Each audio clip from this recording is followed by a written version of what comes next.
All right, so it is 6:03 on Wednesday, April 1st, when I call to order the meeting of the Planning Commission and Housing Task Force. I will start with our roll call. I'm Mike Bender.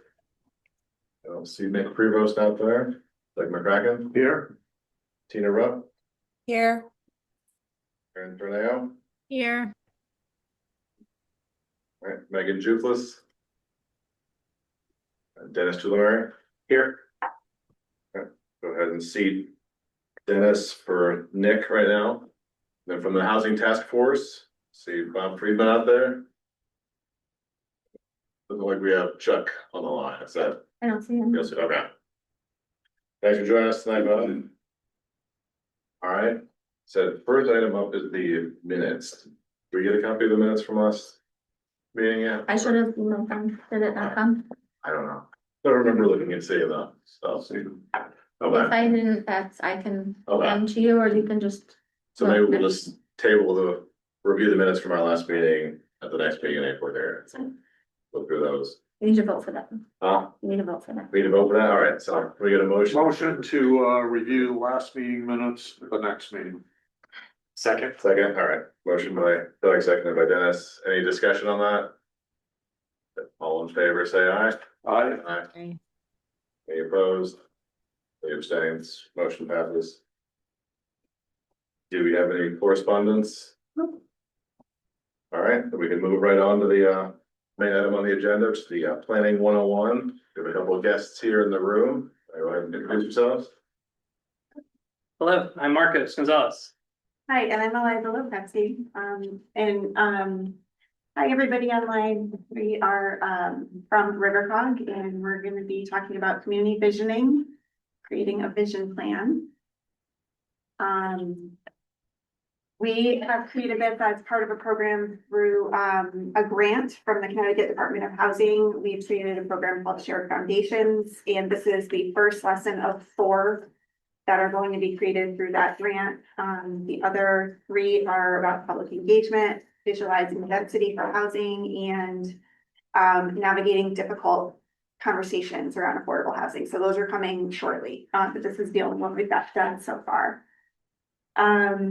And I have to apologize to the people online. I thought everybody was going to be in person. So I did include some links in the chat to some of the materials that we have.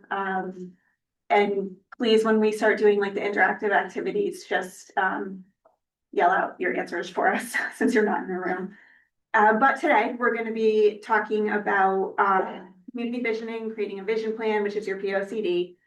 And when we're done, you're going to understand the purpose and process of creating a comprehensive vision plan, understand the relationship between the vision plan and zoning regs, and understand the steps in creating a vision plan, specifically creating goals, linking policies to physical locations, and determining implementation steps. So in your packet, there's a lot of material there, so let's just kind of walk through what's in the packet. There should also be links like in the chat as well, but let's look at the agenda real quick. I didn't get that in the agenda. So. Okay.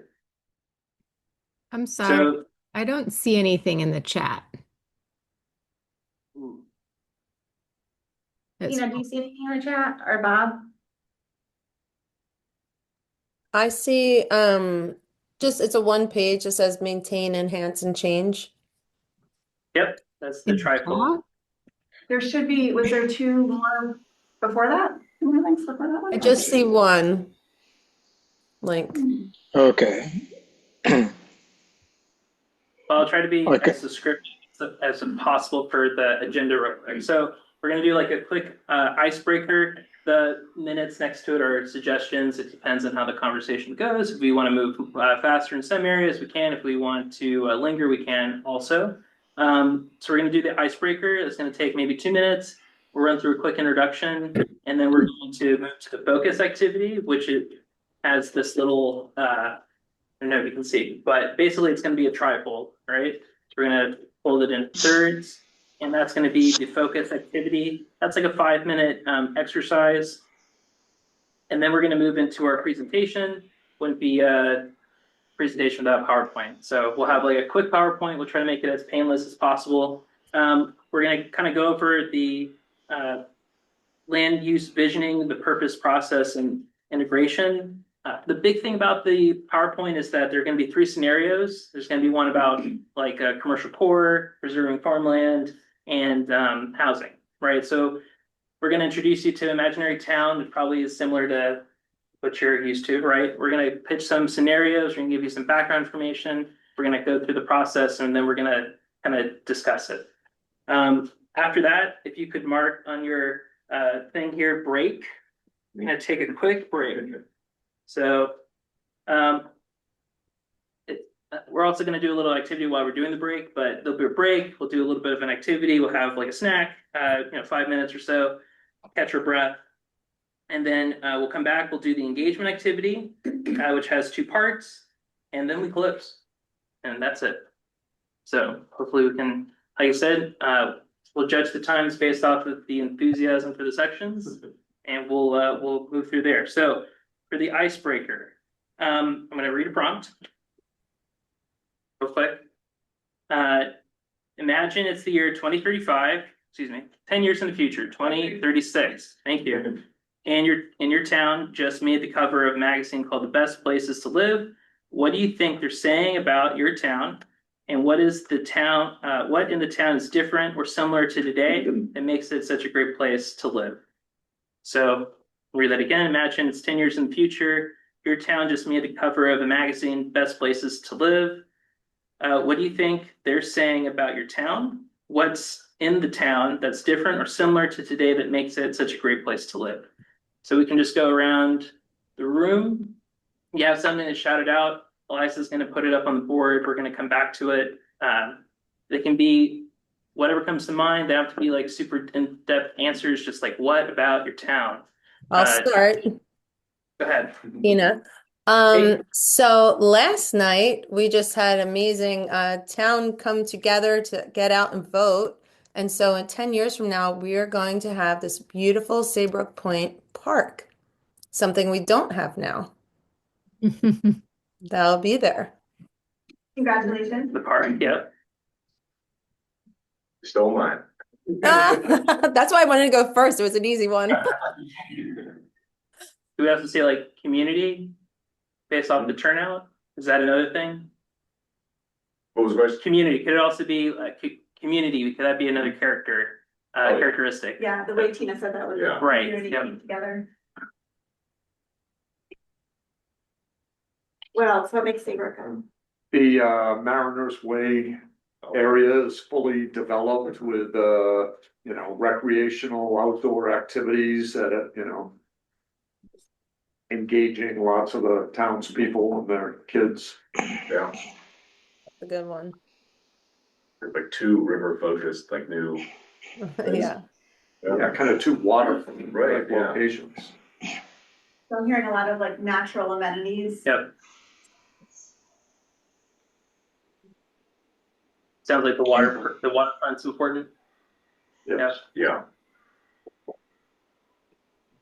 I would predict that we have a smaller percentage of what we presently call summer people, that over time, the houses that were formerly vacation uses have morphed into more year-round housing, and that the families that owned them, the generation that purchased them and came just for summers, has outgrown them, if you will, and the economics of keeping them for just short-term rental opportunities and the landlord responsibilities became such that they decided to take the money and run, and that we have more permanent residents in what used to be just summer communities. So more year-round residents, fewer maybe Like transient. transient. Well, not so much transient, but seasonal. Seasonal. Seasonal residents or like seasonal rentals, you're thinking? Yeah, maybe along the same lines, more opportunities for, affordable housing options, for seniors, younger adults. All right, let's do 2 more. Or no. Yeah. So we also maintain, if I maintain like this, some of the scale, like economic development, like, not all like big box stores coming in, but things more walkable and neighborhood set scale. Yeah, Yeah. I would say in 10 years we'll see a lot more young families that have moved to the area. So the schools will be, well enrolled, and there'll be no vacancies on Main Street. It'll be much more of a connection between Main Street and the end of the point, and then Ferry Point as well. I would hope that Main Street remains a working Main Street with stores that you visit on a frequent basis or on an as needed basis, like the hardware store and the restaurants perhaps, but it doesn't turn into just investment offices and law offices and real estate offices where people go principally by appointment and very rarely throughout the course of a year. I want to see Main Street continue to operate with functionality for people on a routine basis. Okay, these are great. Yeah. So I'll stop since I ran out of room. Yeah. But we'll come back to these when we do the next exercise. So the process of envisioning the future of your community is the basis of land use planning, and it's foundational to what planners and commissioners do. As you know. Of course, it's not only the opinions of the planners and commissioners that matter. You're charged with understanding and upholding the vision of the community as a whole. So in this lesson, we're going to talk about visioning as an activity woven throughout your comprehensive planning process, and the vision as collective ideas for your future, not necessarily a vision statement, which you may be familiar with because that's in your POCD. So once your vision is established, it gets converted into a series of goals and policies that make up your comprehensive vision plan or your POCD. Planning commissioners, municipal staff, and other local decision makers have a responsibility then to take steps towards making that vision a reality. There are many ways this can occur, from proactive investment to reactive project evaluation. The key is that a vision plan serves as a foundational blueprint to guide incremental decisions. Building community consensus around the future vision will make subsequent decisions toward that vision easier. And this lesson is specifically focused on the vision plan, what it is, its purpose, and how to create one. So before we get into that, we're going to try one more exercise. Okay, so for the trifold, this is very similar. You can do this at home. It's just, we're making a list. So on the trifold, it says maintain, enhance, and change. And what I want you to do, similar to what we did here in the icebreaker, is in the first column, I'd like you to write down things that you like to maintain within Old Saybrook. So things that you see, things that are perfect as is. So that's so maintain things that are perfect as is. So example would be like it's the sidewalk network in town is awesome, and we'd like to maintain that. So another one, so in the second column under enhance, go ahead and put things that you'd like to see expanded, altered, or invested in. So these things are good, but you should do more of them. So same idea with the sidewalk. Let's say there's gap in the sidewalk network and we want to invest in the sidewalk network. And then the third column for change. So these are things that are not working, that are broken, and don't exist in Old Saybrook. So I can't really think of a great sidewalk example there, but I'm sure you all, there are none. So I'm sure you can come up with something that you'd like to see changed. If you could put down maybe like 4 in each column, because we're going to come back and use these notes. We're going to do this for like another 3 minutes. 3 minutes. 3 minutes.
We come back, break.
How you guys doing? Need a few more minutes? or-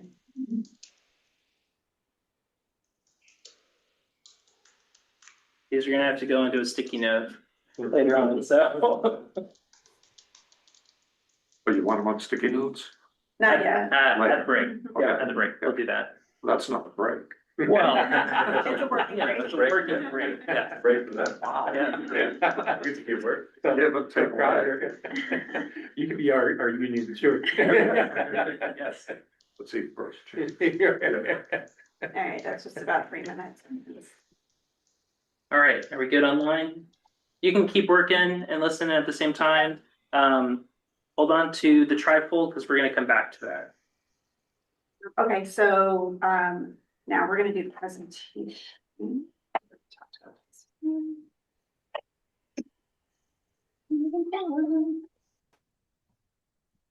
For the last, Okay, so we kind of already touched on this, but, this course is gonna talk about what a land use vision plan is, why it matters, how it's created, and how the plan should be used. So the definition of a vision plan is a set of aspirational policy goals and objectives that guide how public and private land should be used over time. To break down that definition, it's aspirational, so it's something a town is aspiring to be, not necessarily what it currently is. It's a policy document with goals and objectives, which means it guides decision-making, not sets enforceable rules or regulations. It looks at how public and private land should be used. It's not limited to public property. This doesn't mean that a private property owner needs to change their use. It's just that they or someone else in the future could choose to. And a vision plan looks at how land's used over time. So it's long range, it envisions a community for like 10 to 20 years. Vision plans are comprehensive. They cover a broad range of interrelated topics related to the best use of land. Examples are housing, what kind, how much, where, conservation, which is where shouldn't we build, what do we want to protect?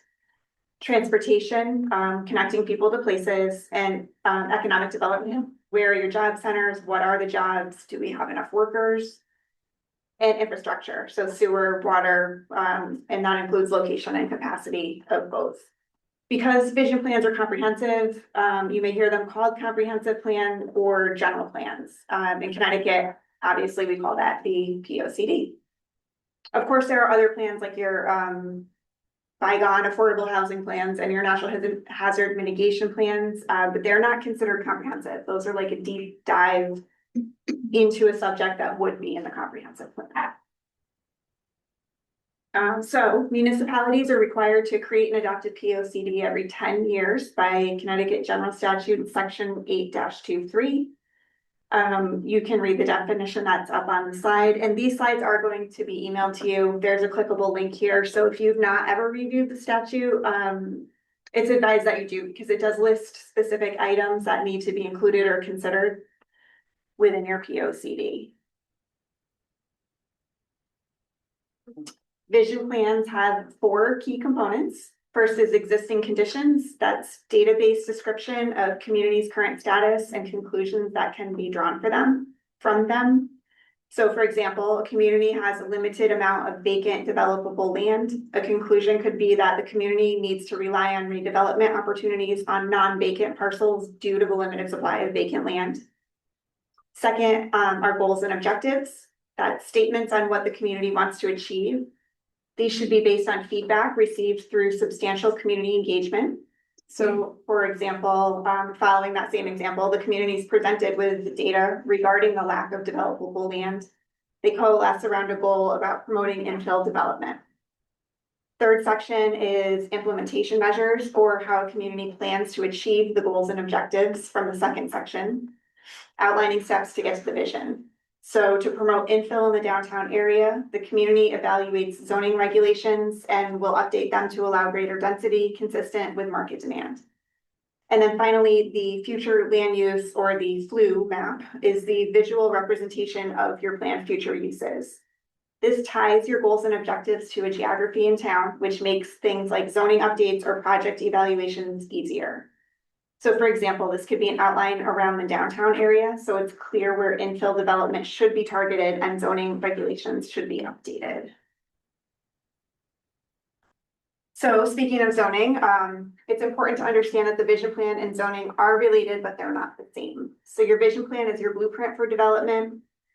It focuses on broad, comprehensive goals, and it's aspirational. Your zoning is the tool to implement that vision plan. Your regulations specify types of uses and building requirements. So basically what can be built where. So why does a vision plan matter? Because land is a finite resource and communities need to be smart about how they use it and deal with the trade-offs. Vision plans provide means for balancing competing private and public interests. It strikes a balance between competing demands on land by creating development patterns that give the greatest benefit for individuals in the community. By protecting public investment, we use this vision planning to avoid digging up last year's new road for this year's new sewer line. Well-planned development is, of course, less expensive and more efficient. Planning development in a way that protects your valued resources. It identifies environmental features that you'd like to protect and suggests strategies for doing so. For expressing citizens' collective vision for the future. Through the planning process, you're providing space for public engagement and plans developed with robust public input enjoying more support. Making subsequent decisions consistent with plan policies. Making subsequent decisions consistent with plan policies is just easier. Justifying decisions and prioritizing tasks. Plans provide a factual and objective basis to support decisions. Makers use them as the basis for budgets, capital improvements, task prioritization. Local staff references the plan when looking at development applications and service programming. Residents, business owners, and development communities can seek guidance through the plan, and other agencies can refer to this plan when projecting future needs and services. So there are 4 questions that need to be answered in creating a vision plan, which correspond to the 4 main steps in the process. Where are we now, which is your existing condition? Where do we want to be, which is doing the public engagement and setting the goals and objectives and translating that to a FLU map? How do we get there?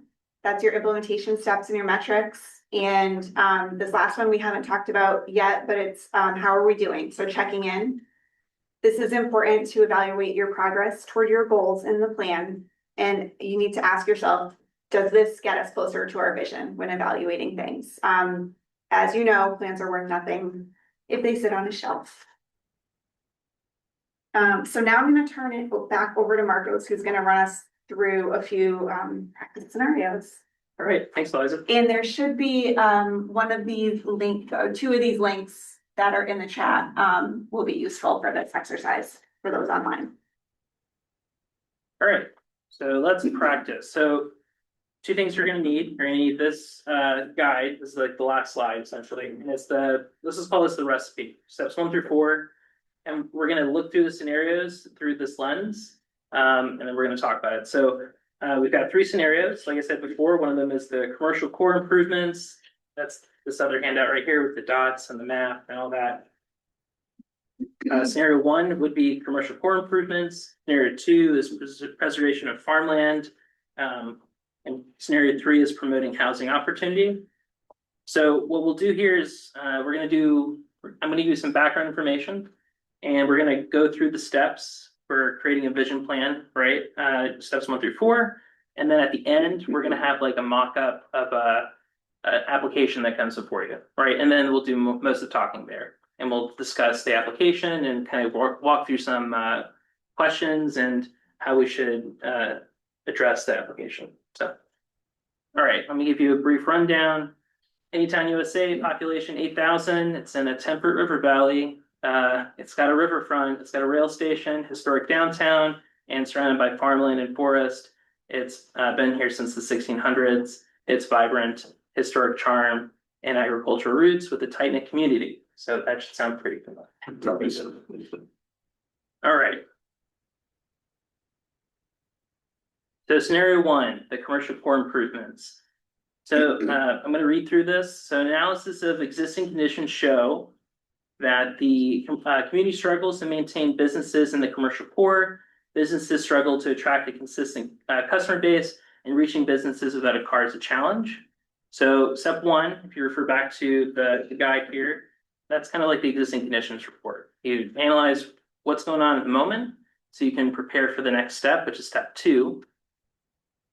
Step 2 has a few sub-steps, but the first part would be engaging with local residents. So the town sent out a survey. It's one of the tools available. So send out a survey to residents and businesses, asking them what they'd like to see in the commercial core. And the survey results revealed a general desire for an active and vibrant commercial destination where people frequently walk, shop, dine, and gather. And note that, of course, the results are not unanimous, but they represented a significant majority of responses. So then the next step, still part of step 2, but a sub-step, you have to take all of that public feedback and you have to distill it down into goals and objectives. So goals are like the bigger picture what, and the objectives are how we're going to do that. So in this case, the town created the following policy goals and objectives based off of that survey and the community feedback program that they did. So establish the commercial core as the center of the town's activity where people can walk, shop, dine, and gather. And then the objectives, how, by encouraging a mixture of uses in the commercial core, enhancing pedestrian experience in the commercial core, and providing public spaces for gathering. And then another subset of step 2 is tying those goals to a geography. And this is really communicating the goals and objectives.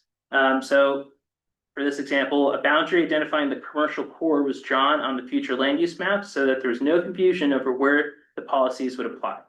So that helps communicate where would these goals and objectives apply. So then step 3, how do we get there? I like to look at this as like, what tools am I going to use? The town identified the following steps to implement the goals and objectives. So you know what you have to do for the project. You're going to look at what tools are available. In this example, update zoning regulations in the commercial core to allow for higher density and mixed-use development. Update zoning requirements for setbacks, lot coverage, parking minimums, and contiguous storefronts closer to the street. Establish a bike ped plan for the commercial core, and promote development and redevelopment opportunities for vacant and underused parcels in a commercial core. And then step 4, how we're doing. I like to look at this as 2 tiers. The first one would be, do we actually do what we said we were going to do? Did we do the plan? And the other part is, how effective was the plan? So for here, have the zoning regulations been updated? Did we do that bike ped plan? What's been done to promote redevelopment? And then how effective was that? So have we seen any changes in the commercial core since these changes were made? Why or why not? And then in a perfect world, you would loop back and would reassess and go through the process again. So now for the fun part, the scenario. So you receive a development application and it says it's for a new drive-through in the heart of the commercial core. The proposed development would consist of a restaurant for dine-in service, a drive-through, and 10 parking spaces. So let's ask ourselves, does this development further the goals and objectives of the vision plan, and how would you evaluate the project? So on this practice scenario, we did list the existing conditions and the the goals, The goals. so you can refer back to them. Is it discussion? This is the Right. discussion, Okay. yeah, this is the fun part, so. There's no right or So- wrong answer. Yeah. This is kind of like an easy one. Right, yeah, What do we- we hashed this yeah. out already. It's pedestrian and mixed uses, a drive-through restaurant really kind of misses out on two of those. Okay, Yeah, the drive-through lane and the 10 parking spaces is not consistent. The drive-through lane is not consistent with pedestrian friendly. right, it's very car centric. Yeah. Yep, Yeah, I mean, a restaurant could be fine, but a drive-through restaurant with a lot of parking. right. Isn't, yeah. Tina, I see you unmuted. Yeah, I agree with what they just said. I would say like, Well- to also consider, tying it back to geography, there was a reason why the historic downtown was selected for, this overlay, this district, and so like space is a premium, so I Right, think, it says new drive-through, so what was there? right, Is there a historic building or, is there a better use for what's existing than maybe tearing it down and putting up a chain? Which just kind of suggests. right. Yeah. Is this hypothetical or is this related to Old Saybrook? It's hypothetical, but I know because Megan told me that you did actually have something similar Yeah, a so- while back. Yeah. Yes, but it is hypothetical. These scenarios go to every town that we, Any town. any town that we would do Okay. this presentation. Yes. Yeah, it's not just for Old City. No. Well, perhaps the zoning commission in every town has already prohibited drive-throughs in the Main Street Central Business Core District. The drive-throughs are more likely permitted in the distant business centers which have major regional attractions where there's a lot of traffic on state roads and the traffic is controlled by signals to a greater degree than in our in the hypothetical Main Street core business area. And the zoning supports the vision, right, of trying to keep in any town, keep the historic downtown, I'm gonna reach back, encourage and mixed use of commercial uses, enhance the pedestrian experience, and provide public spaces for gathering. So that's the feedback from the public distilled into objectives. And so the zoning would be changed or amended based off what's already there to promote that, right? Right, yeah, so in this map example, it'd be an interesting conversation if this request was for at the exit ramp of Route 81, which is on the edge, Mhm. right? It is both a transit area and on the edge of downtown. And so then how do you balance that, right? Right. Right, I mean, also like sort of to Bob's point though, but say imagine any town had not already prohibited drive-throughs in their downtown district and it still came through, it would be kind of against the plan, but if it's allowed by zoning. How should we approach those kind of scenarios? Well, I think if it's against your plan, but it's allowed by zoning, you're gonna wanna go back and take a hard look at those zoning regs, right? Right, and that's assessing like what tools are available and do we need to amend the tools, get new tools to enact the objectives? It should be removed from zoning, or it could be a special exception where somebody could apply and it's voted on. But not by right. Right. Alright, I think we're good on this one. Yeah, Okay, sure. we'll move on to scenario 2. Thanks for. Alright. So, alright, this is about farmland, so, again, we're gonna talk about farmland, we're gonna go through the 4 steps, and then we're gonna have the scenario at the end, same thing.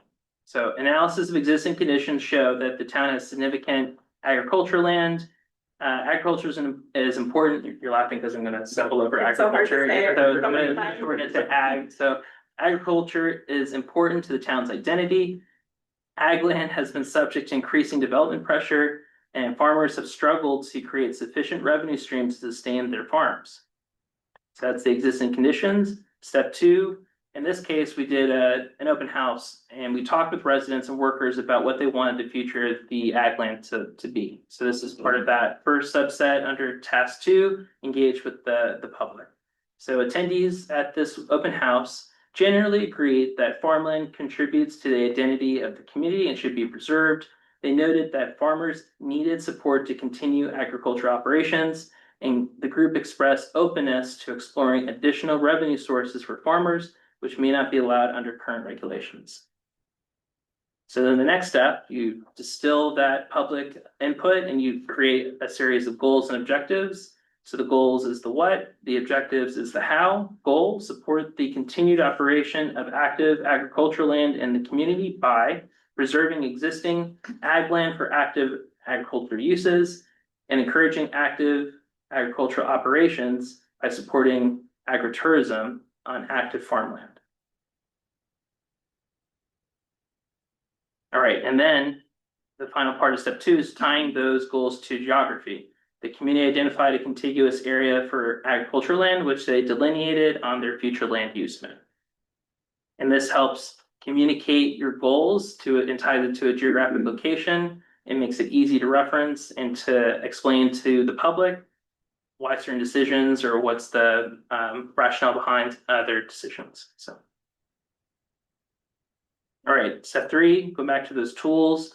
The town identified the following steps to implement the goals and objectives. So they're going to review zoning regulations on contiguous agricultural areas identified on the future land use map and ensure that they're favorable towards ag uses. They're going to conduct a study to understand the impacts of different types of agritourism, including the benefits to farmers and the impact on existing infrastructure. And they're going to create and adopt regulations that will allow agricultural tourism activities on properties with active agricultural operations. And then step 4, the 2-tiered system, we're going to see, did we actually do what we said we were going to do and how effective was it? So have the zoning regulations been updated? Has the agritourism study been completed? Have any recommendations in the study been incorporated into the town regulations? And then how effective was it? Have we seen any changes in agricultural operations? Why or why not? All right, the scenario. So a development application comes before the Indian Town Planning Commission. It's for a 50-unit condo complex on a lot that was once a farm, but it's not been operational for several years. The lot is located in the agricultural area between several operational farms. So let's ask ourselves, does this development further the goals and objectives of the vision plan? And how would you evaluate the project? We'll do this for 3 or 4 minutes. We'll see how it goes. Yeah. Yeah.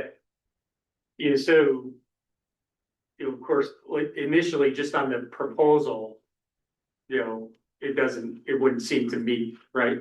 Like the first reaction to it is, no, this is not a good idea. Mhm. We don't want a bunch of condos in the middle of the farms. Right. But then, of course, like the town has to do something to support the landowners and the operation that they're requiring, right? So what supports are available to have operating farms, et cetera, and all that. So that's it's got me thinking of a lot of things, right? Open space is really important. No farms, no food.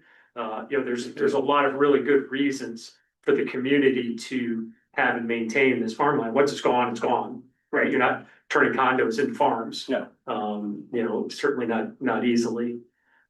So it's not a very straightforward answer. There's a lot of thoughts about the proposal. Right, it is complicated. Yeah, right. Right, and it's trying to meet 2 conflicting goals here. Anybody on Yeah, I see Aaron. Yep. What you did. the phone wanted to comment? Aaron, do you have a? Oh, Oh, I think I would agree, with Dennis that, initially it doesn't seem to be consistent with the idea of preserving the farmland that is part of the community's identity.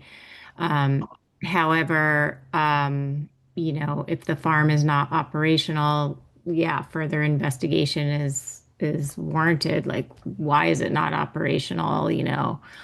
And it's hard to separate our own objectives with affordable housing.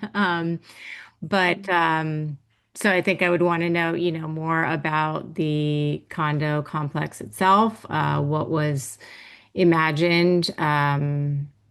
Is this for families? Is there any affordable aspect to it? Yeah, I see below it says, was it intended for farm workers? Is there a need for housing for the, farm workers? I think those are kind of the questions I would be asking. And you could reference back to like step 4 and kind of see as you're developing the vision plan, if you're not seeing an uptick in agriculture activity in the town, why is that?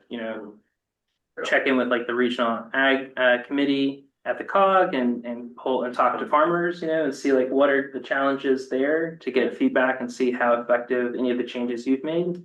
But I do agree that it is challenging because it seemingly supports two contradictory goals.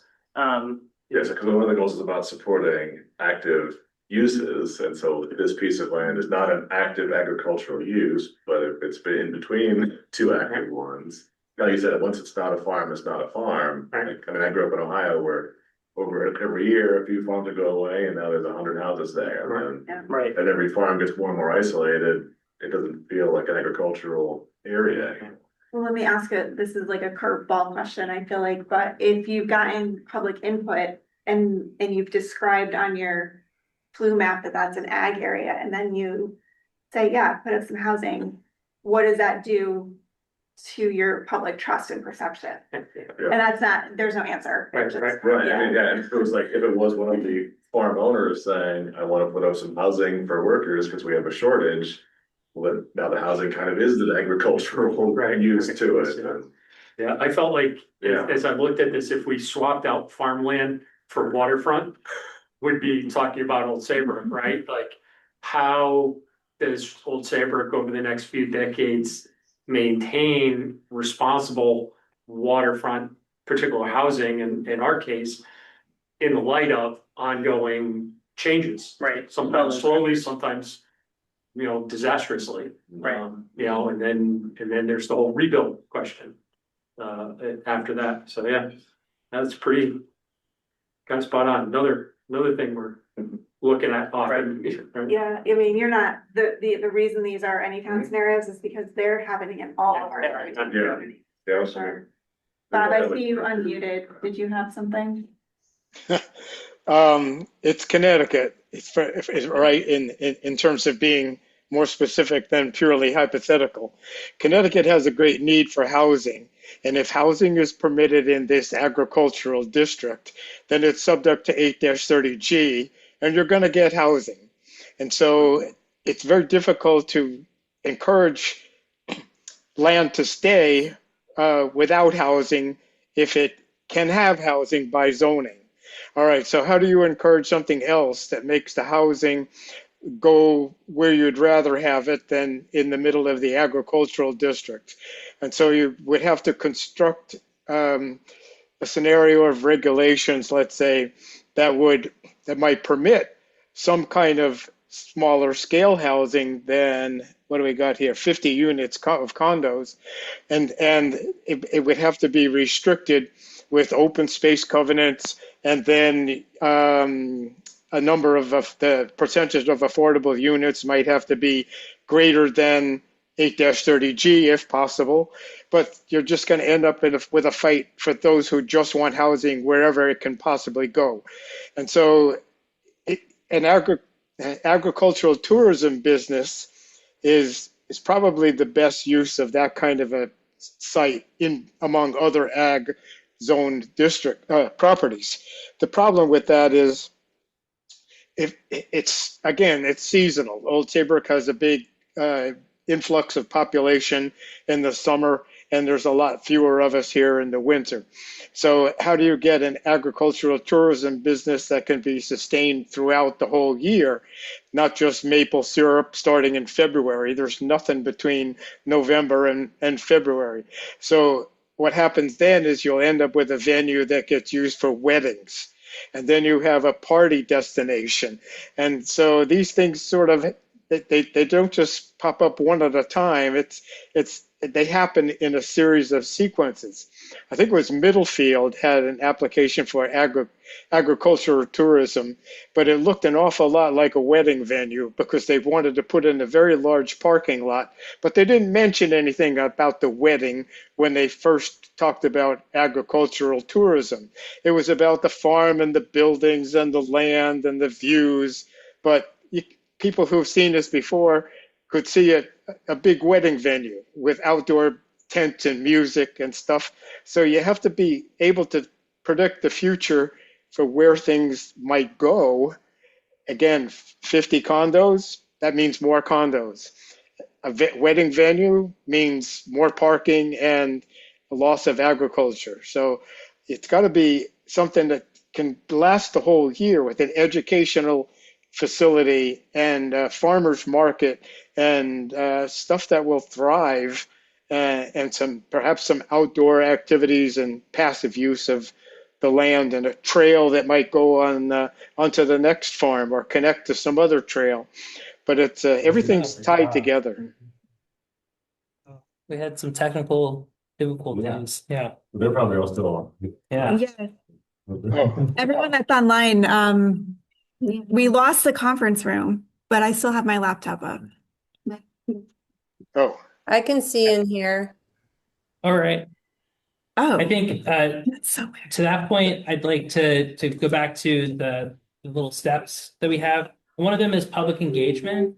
And I think it's okay in a vision plan to use that kind of language of like, we really care about the aesthetic value of this property, or it's the historic nature, or the landscape is an important feature of the town. Like, I think it's okay to definitely use that language and be aspirational.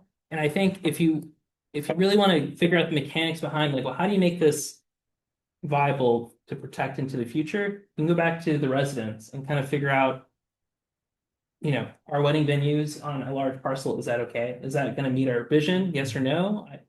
I don't have an answer, or do we really just want to have land that's arable, that's farmable? Does the town need to get into the business of doing a land bank? Like, these are different tools that you would have, which would go back to step 3. So yeah, you can always go back and you can poll the residents and really draw out what it is that they want to see. Because yeah, the points that were brought up are valid, and we definitely see them across the region, and they're in contention with one another. So Yeah, I see, wedding venue, it's just like a couple of buildings and a lot of open space because they want to be this time. Landscape.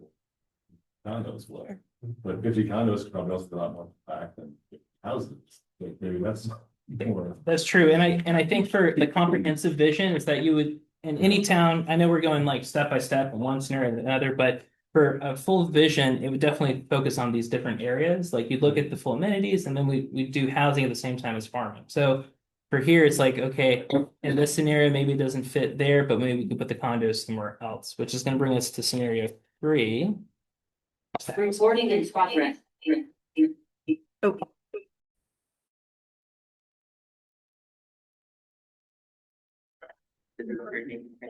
hold on, I have to stop sharing. And just mute yourself. Okay.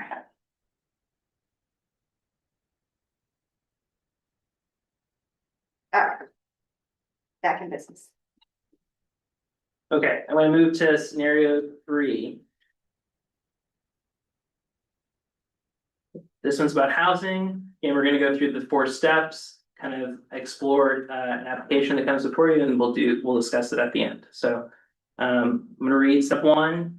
Where are we now? So analysis of existing conditions show that the existing population in the community is aging. There's a steady decline over the last decade of people under the age of 40, which means it's difficult to fill jobs and find volunteers for town services. The housing stock in the town is comprised mostly of large single-family units, and wages for in-town and nearby jobs are not sufficient to cover housing costs for the average worker. So step 3, go to the public.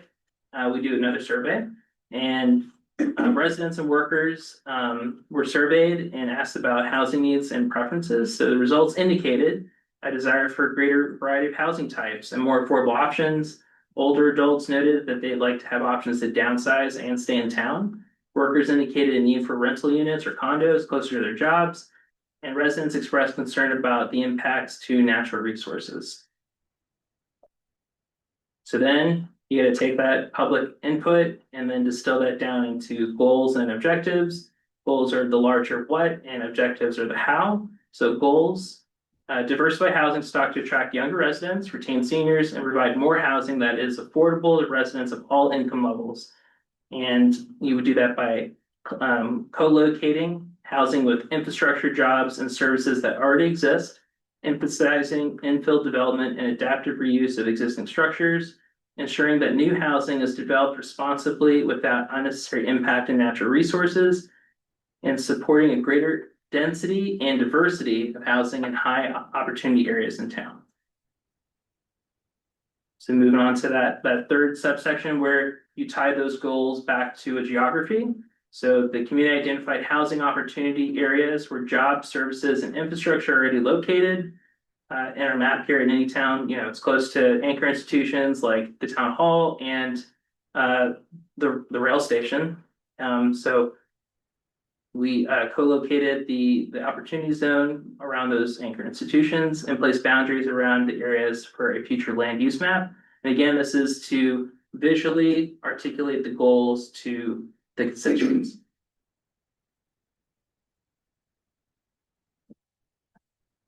All right, step 3, kind of look at our tools. So conduct a study of housing opportunity areas to understand land capacity and market conditions.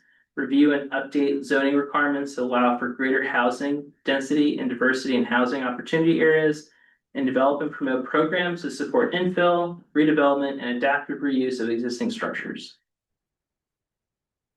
And then for step 4, again, you have the 2 tiers. You have, did you do what you said you were going to do? And the stuff that you did, was that effective? So has the capacity market study been completed? Have you done zoning regulations? Have they been updated? And have the programs been identified or created to support infill, redevelopment, or adaptive reuse? And then how effective has that been? Has there been more development as a result? This, when Marcos and I were running through this the other day, I was really kind of hit in the face with the study that RiverCog has been helping you with, right? The ADU regulation. This is kind of what you're doing. Mixed use. Or mixed use regulation, but like, why aren't people using it? So you're kind of at stage 4, step 4 with that. Thought that was interesting. So we're going to go to the scenario. So development application comes before any town planning commission. It's for a duplex, which is 2 attached units on a 3-acre lot in the housing opportunity area. The lot is located next to the rail station, businesses, and a grocery store. And the commission determined that the site capacity would support up to 24 units. So let's ask ourselves, does the development further the goals and objectives of the vision plan? And how would you evaluate the project? So the question is suggesting that the duplex is dramatically underutilizing the space. Per the, yes. Yeah, at least the The stu- potential. Yeah, Right, exactly. Yeah. So duplexes are housing. Yep, They are. right. And it's not single family housing. It's not single family housing, so. But does that, I'm gonna go back to the, to the goals and objectives, so co-locating housing with infrastructure, jobs, and services that already exist. Emphasizing infill development, adaptive reuse of existing structures. Ensuring that new housing is developed responsibly without unnecessary impact on natural resources. And support greater density and diversity of housing in higher opportunity areas in town. It's not supporting greater density. Right. It's inconsistent. Yeah, I mean, that's sort of like the biggest thing that, Yeah, it doesn't fit, but I mean, if it's going from an empty 3-acre lot. Right. Not like. Or it was a large, like, single family. Yeah, we're going from like, 0 houses to 2 houses, but It's a little. the land would support going all the way to 24 though. Right. And likely I'm thinking, say it's the historic area, right? So it was a large old house, maybe 6,000 or 7,000 square feet, and they turned it into 2. So now you've got 2 duplexes on the market for $500,000 a piece. Where it's not exactly affordable, young family starter homes. We've struggled in a number of meetings with this. So the developer says, well, like, I'm a business person, I have to make some money. Mhm. Otherwise, there's no point in doing this. And, 24 small, low rent units is not really good. It's more work and it's less profitable. So I have no private interest in doing this. Right. Right. 2 units at 500,000, there's not as many as say 24 at 100,000 each. Yeah, yeah.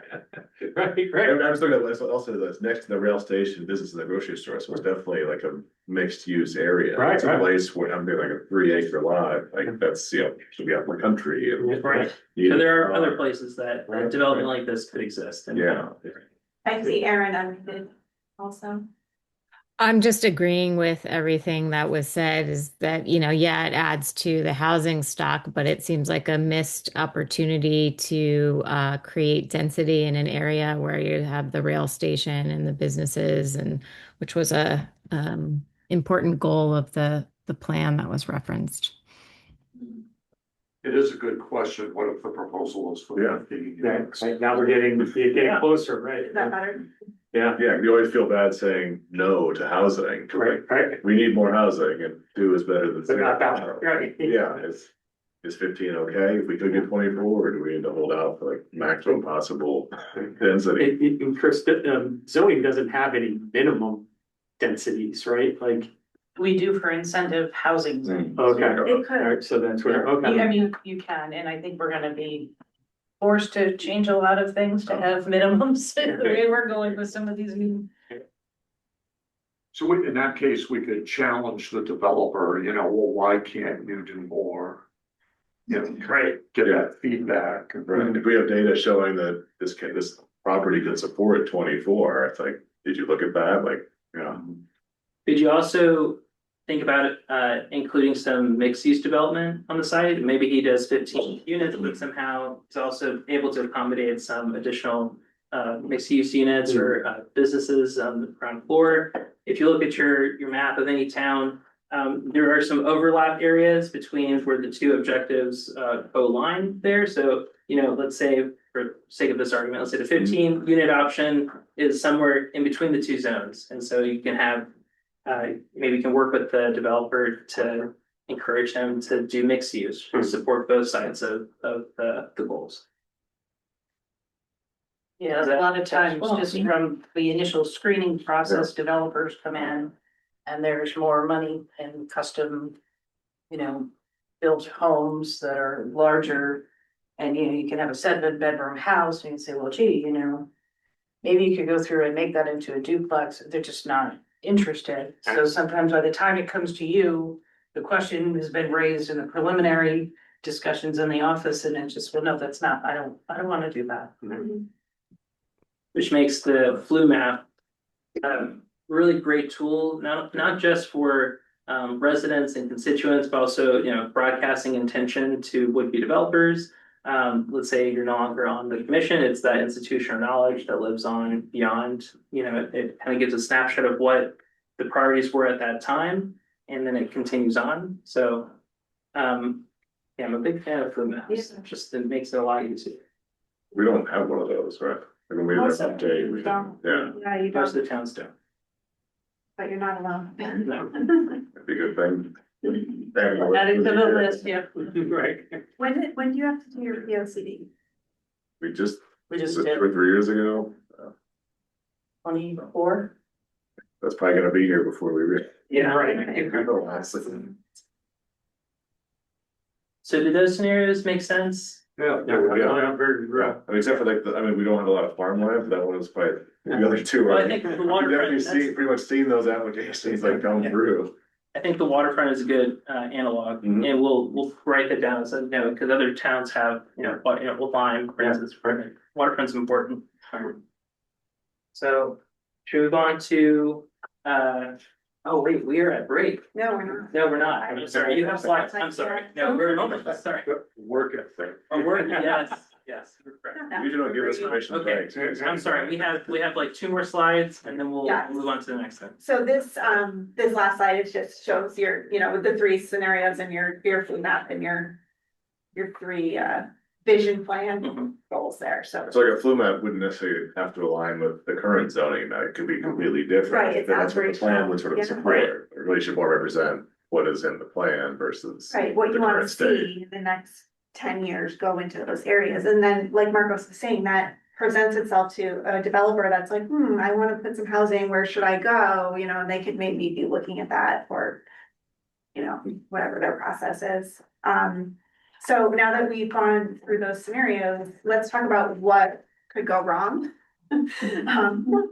So there's several pitfalls that could prevent any town from getting the most from their vision plan. And number one, you didn't get sufficient public input. So if you don't do that, there may be less community ownership of your plan and more public pushback when the individual projects come up. If your plan's all pretty pictures, but doesn't create actionable goals and objectives with clear implementation steps, actions may not occur or may not align across departments and projects. If the goals and policies in the plan were not tied to different land areas in town, there will not be a clear priority guidance given to projects. So decision makers can therefore pick and choose the goals that suit them. If the town did not review and update zoning regs so that they're consistent with the plan, projects can come in that are inconsistent with the vision and still can be approved. If your planning commission does not evaluate projects based on whether they further the goals and objectives in the plan, then the plan isn't worth the paper it's written on or emailed. So this is probably the most important slide in the deck. It's your place to remember for effectively creating and using your town's vision plan. It's a set of aspirational goals and policies that guide how land in your community should be used over time. That's your POCD. It's different from zoning because zoning is the tool to implement the policy vision. It's important because it's an expression of the citizens' collective vision for the future. It provides justification for long and short-term governmental decisions. Your key components include existing conditions, goals and objectives, implementation measures, and your future land use map. And to create one, ask yourself, where are we now? Where do we want to be? How do we get there? And how are we doing? So it's Marcos's favorite time. Great. All right, yes, we're gonna take like a 5-minute break. While you're taking a break, if you could, Took a break. Nope.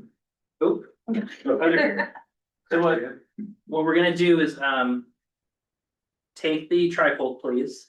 Take the sticky notes and go ahead and put your top 2 or so, or top 2 or 3 that's succinct and for each category. And then we're gonna get up, we're gonna put them on the trifold board up there. And if you can like look at everybody else's and kind of group yours together, this is gonna help us work through the vision plan process. And we're gonna like work through it. So trust in the system, just go ahead and write your stuff on sticky notes. We'll put them up there. We'll come back and at like 7:11 or so, like 5 minutes or so. Sure, and those of you that are online, please put yours in the chat. I will translate it to a sticky note and put it on the board for you. So our two favorite, what did you say? Two, Yeah, like your top 2 from each category, so each 2 in the main. category. Okay. Yeah. And if Right. you're throwing it in the chat, just let me know which category it's falling under. Okay. Do you want this paused or is this like, you said it's a working break, so should we? Oh, you can pause it if you're talking about the recording, right? Yeah. Yeah. I don't, it's whatever you. Yeah, that's fine.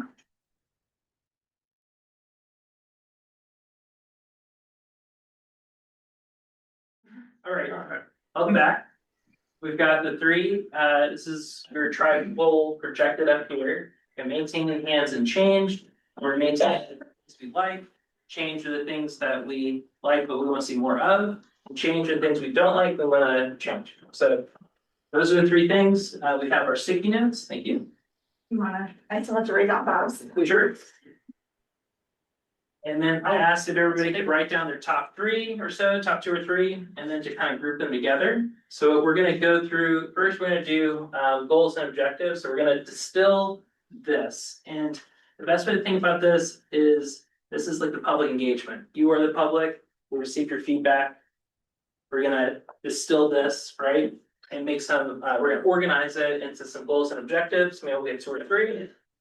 And then after we get goals and objectives, we're gonna look at what are some implementation steps? What are some tools that we can use to get to accomplish our goals and objectives?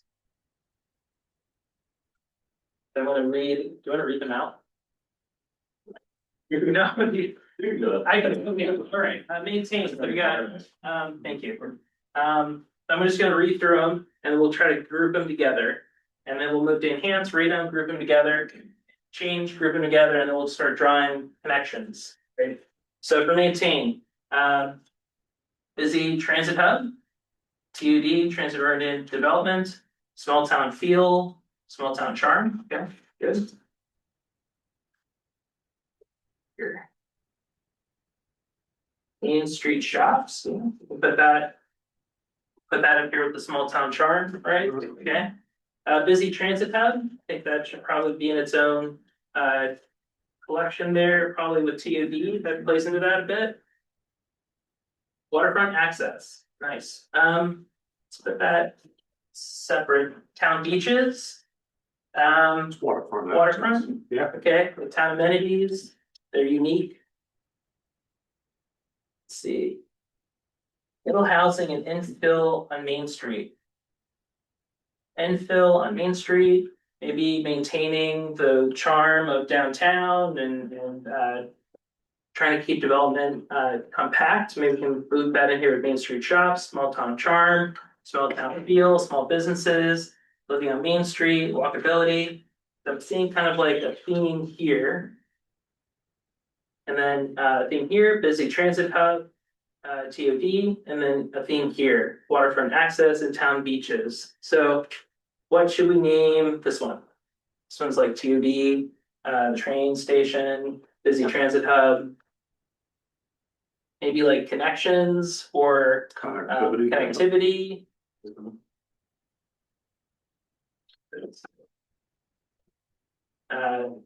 Writing on the board and spelling correctly. Legible ways like my worst nightmare. So We did sorry. it right. For sure, yes. It's hard, okay. So like connectivity, and we want to maintain that level of connectivity, so think about maintaining the train station or access to the train station. I hate to use the highways, but just allowing us to be, and I'm stumbling through this, we're all kind of working our way through this, but I do want to point out, we have don't over rely on the train ooh, as one. okay. That's good to know. Okay, we'll put that here. So connectivity, town beaches, waterfront access, it's kind of like the unique amenities the town of Little Saybrook provides. That's natural amenities, thank you. That's very specific to the geography. And then I'd say this cluster up here is like maintaining the, I like the charm of a small town, the charm of a compact Main Street. The traditional like New England small town Main Street, like a big broad. There we go, yeah.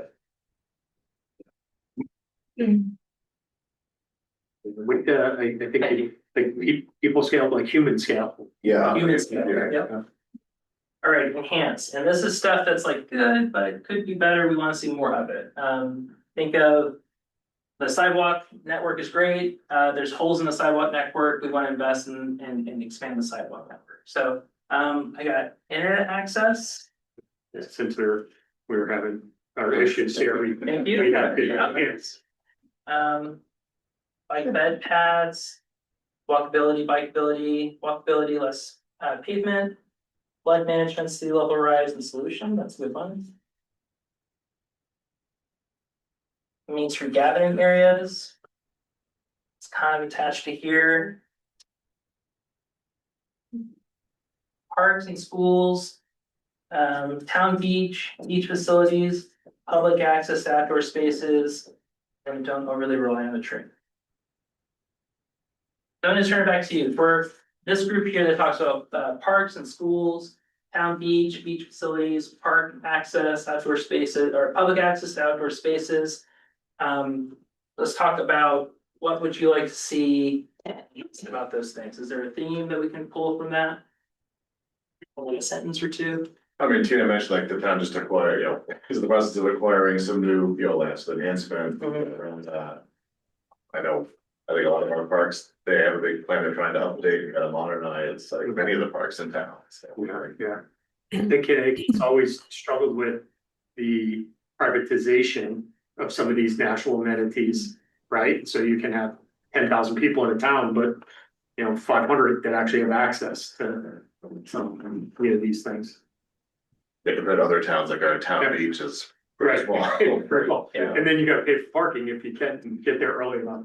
So I like that access, and I would even include internet access in there. I know that sounds weird, but just access in general. Yeah, no, but we talked about it as part of our P O C D back when we were updating it in that.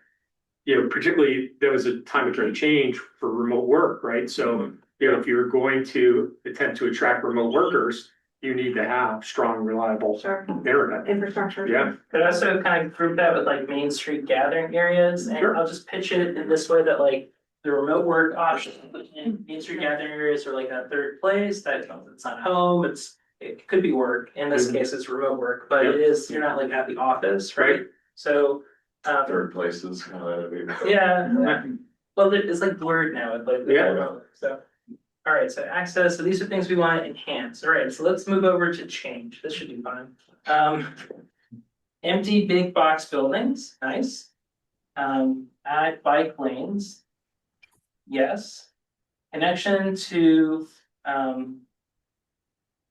main from your. Traffic and speed congestion, not enough, crossings on Main Street, preparations for. Sea level rise and flooding, yeah, Yeah. okay, expand affordable housing, less office use on Main Street. Well, we talked about that, how, we wanted to be a working Main Street, right? Help me with this one. I think Bob was saying that we need to add sewer, because there is no Yeah, sewer, is that correct, right, Bob? Yeah, Yeah, development is I don't know if limited you can because hear there's no. yeah, I'm pretty sure of it, but, Can you move it so she knows? yeah, if you scroll down in the chat, he's, I think it's the last one, go right there. Such, yeah, no sewer should be stated, charged to build one, or should be stated it's not part of the next 10-year plan. Right. So that needs to be changed in some way. So, should you just take it off? Yeah, I mean, Or do we wanna I update think it to? because that's like a lone one, maybe we don't create a goal around Sure. that one, but. Like I see like we have a lot of connectivity Right. things and. Access, natural. Yeah, amenities. yeah, Okay. And So this we're kind kind of of goes just infrastructure too. yep, And it just does seem like to, what Robert said before, that, unfortunately, I don't know, I'm learning still, but like the zoning rules for the commercial spaces on Main Street, it's like when they keep getting taken over by doctors and such, can we rezone and say it's only commercial, et cetera, and not like, I know this is probably too specific, but I think I want to just play on that. It's like, it would be good to keep it more usable businesses to keep people walking around as opposed to the doctors and all those things on Main Street. that's a hard one, Chris, right? I Like, know. But we tried, I'd say we tried like 15 years ago, we got the Main Street property owners. And they were besides themselves because they're having problems getting, and I think it's still going on, office tenants or retail tenants. Now you say you can just have retail or some type of, service. What do they do? Yeah. Then you They have make vacancy. making money. Yeah, exactly. I know it's tricky. Well, we can suggest lowering rents, but that's not favorable. All right, I'm gonna this loosely makes sense to me, but we can talk about it in my mind, so trying to organize it. So I'm gonna say, hotels and recreation, or, hotels and rec spaces at Mariners Way, empty big box buildings, not enough crossings on Main Street, major employers in the industrial area, and less office use on Main Street, like office and medical. I'm feeling like that kind of comes together. What do you think? Economic development. Yeah, Okay. developing economic development for theme. Yeah. Do we want to jettison one and put it in a different group? I feel like this is in contradiction or it's in tension with the small New England town Main Street feel in some way. That's some kind of reading. The old, well, I mean, like the industrial area in Mariners Way, really, they aren't Main Street areas, Okay. there are other areas of town. Try to encourage more development and mixed success. So could a goal, and I'm Off Main Street. Off Main Street, okay. be like to talk about these things in the areas that aren't Main Street and preserve Main Street for other certain And uses. take development pressure Yeah, off we of Main kind of want to Street. keep Main Street the way it is, but we Okay. also don't want Main Street to be the only commercial area. Right. Then sewer, I guess sewer could also kind of go in here because it's a limiting, kind of a limiting It could factor. even go down here with the housing stuff too. That's true. Let's pretend like it's in both. So I've got a group over here that's like housing, and then year round. Recreation. Okay, That is kind of. I wonder if we could put that like housing as like livability. It's a developmental need for sure. Sure. Right, and it was brought up earlier that you would like to encourage year-round residents, Yep. right? You know, add bike lanes kind of goes with that, right? Bike lanes as a recreational opportunity. I mean, the bike lane is like the connection from there, I don't, well, it's a connection, mean like a walking or a biking connection, that's sort of like one of the separated residential areas. that- Okay, and we could put this one down here. There's no wrong or right answer, but the goal here is to kind of connect these and come up with like, well, what are our 3 goals? Right, sometimes, you know, you do the survey and you get answers that are like, no, it's not really in one bucket and that doesn't really speak to what we're trying to work on. It's accounted for in the results. But when you go to distill this information into a goal and objective, maybe that gets put into a different part of the studies. So. You're trying to see some of the same themes I am. across all. three Yeah, of that's these the things. idea. Yeah. Yep, okay. How do we work on goals? About ready for goals? Sure. Okay. Let's try. A big one was maintaining like the human scale of a New England small town, especially Main Street. We have like connectivity and walkability. And then things that we'd like to change and see done differently. It seems like there's issues with, not issues, but there's concern about maybe development pressures in other parts of the town. We want to like have the small New England Main Street feel, and we have the other economic drivers put in other parts of the town where it's more appropriate. So could our goal be preserve the small town New England charm of Main Street? And then we talk about. Yeah, let's start with that. Does that sound about right? Okay.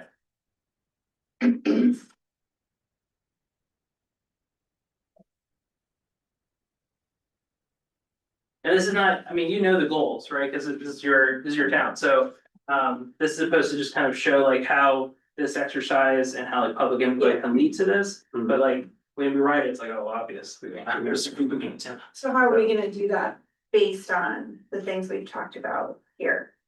And Chris, maybe you can help us with like some specific tools, and we'll probably talk about that, on how to implement it. I know some of them, but you know many more than I do for specific tools. So like, how do we want to preserve? Well, let's answer that question. How do we want to preserve it? So it could be review and revise zoning Okay. regulations. Yep. Would that be a tool It'd probably be a or tool. is it a goal and objective? Could be both. Are we It could be talking both. about- It's like objective is like how are we gonna do it? We're gonna do it.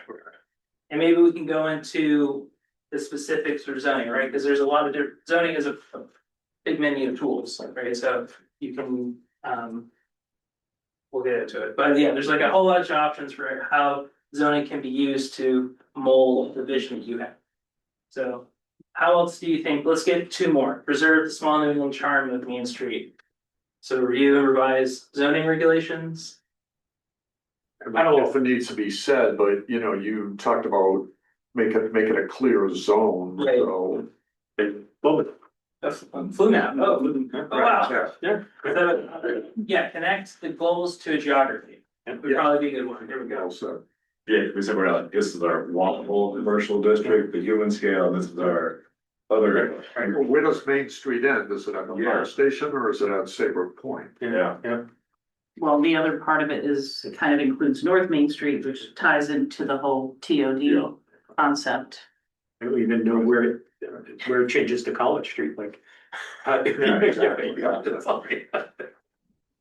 So I think for the flu map, you can separate, you can get as specific as necessary that it's still, it gives you the flexibility to convey the message, but also like that it's helpful. So if you need to have two different zones and two different goals for like North Main Street and Main Street and College Street and like where it ends and stuff, you can have more specific flu maps. And our example was like this giant swath of the city is this Right. particular one, but you can be more specific. It's a tool for you to convey what the goals are.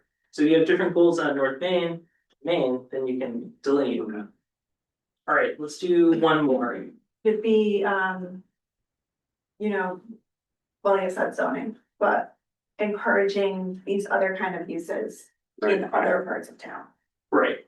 Right, like, yeah, economic development that supports the desired change. Yeah. Right.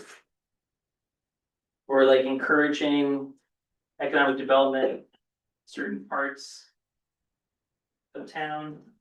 I'm like stumbling through this. Yeah. Especially like, I feel like they're like Part of- Mariners Way, like there's probably like right now, that's sort of a Like mix of encourage zoning rules, so. specific Right. economic development to get what you want, like just because that's not how you would write it in your plan. Right. But that's, I'm sure there's limited Where we're tools to do that. Well, part of it is we have things that we want in the regs and there's not the market demand. Right.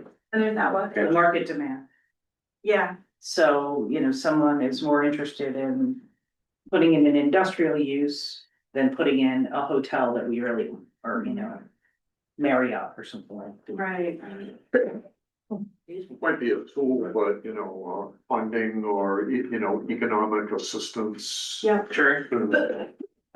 Good. Transition, keeping us on and that, the tools funding, yeah. if you're looking to grants and other kinds of funding, if you have your plans in order, that's just gonna make it easier for you to be able to obtain those. Well, part of it has an economic development role to it as well, as far as. I'm trying to encourage it, the uses and. You know, I mean, we can zone and put everything in there, it's trying to get people in here. Right. To actually build it or find the stumbling blocks, kind of like what we're doing on Main Street, why is no one taking advantage of this? And then, so what are we doing, you could market, like, There's a goal, like a marketing plan Yeah. for the Yeah. Mariners Way, like here's more of a, Well, it may not just be Mariners. yeah, Way, for that, other- like as an example, like if Right. we want hotels, then we show a video of like hotels and restaurants, whatever we And I want. think EDC kind of through Saybrook, you Yeah, know, they for kind sure. of market.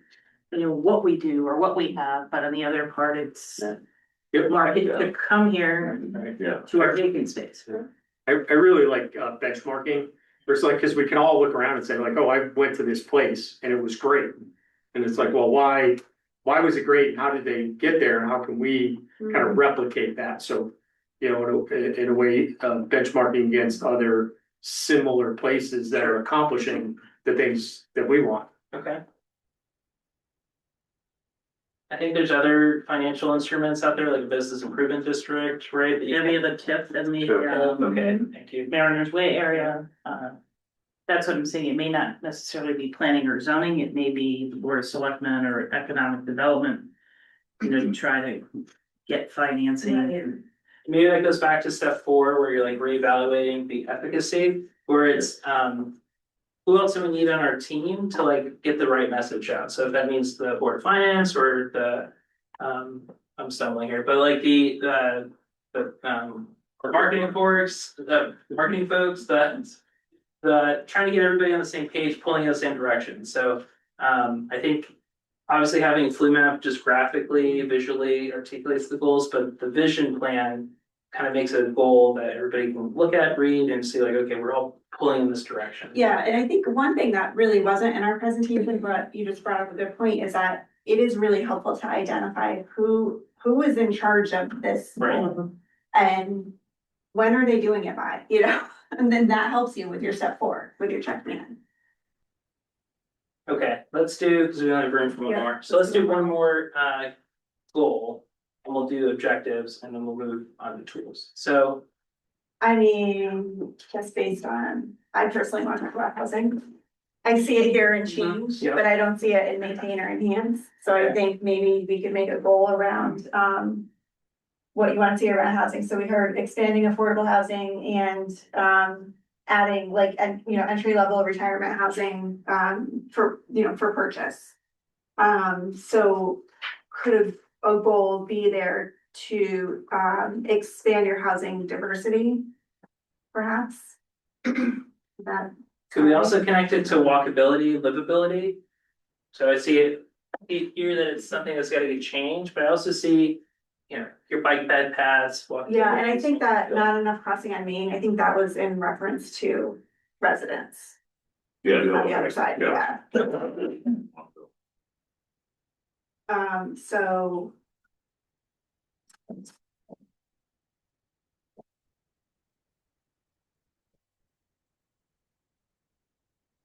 I think part of the diversity of housing.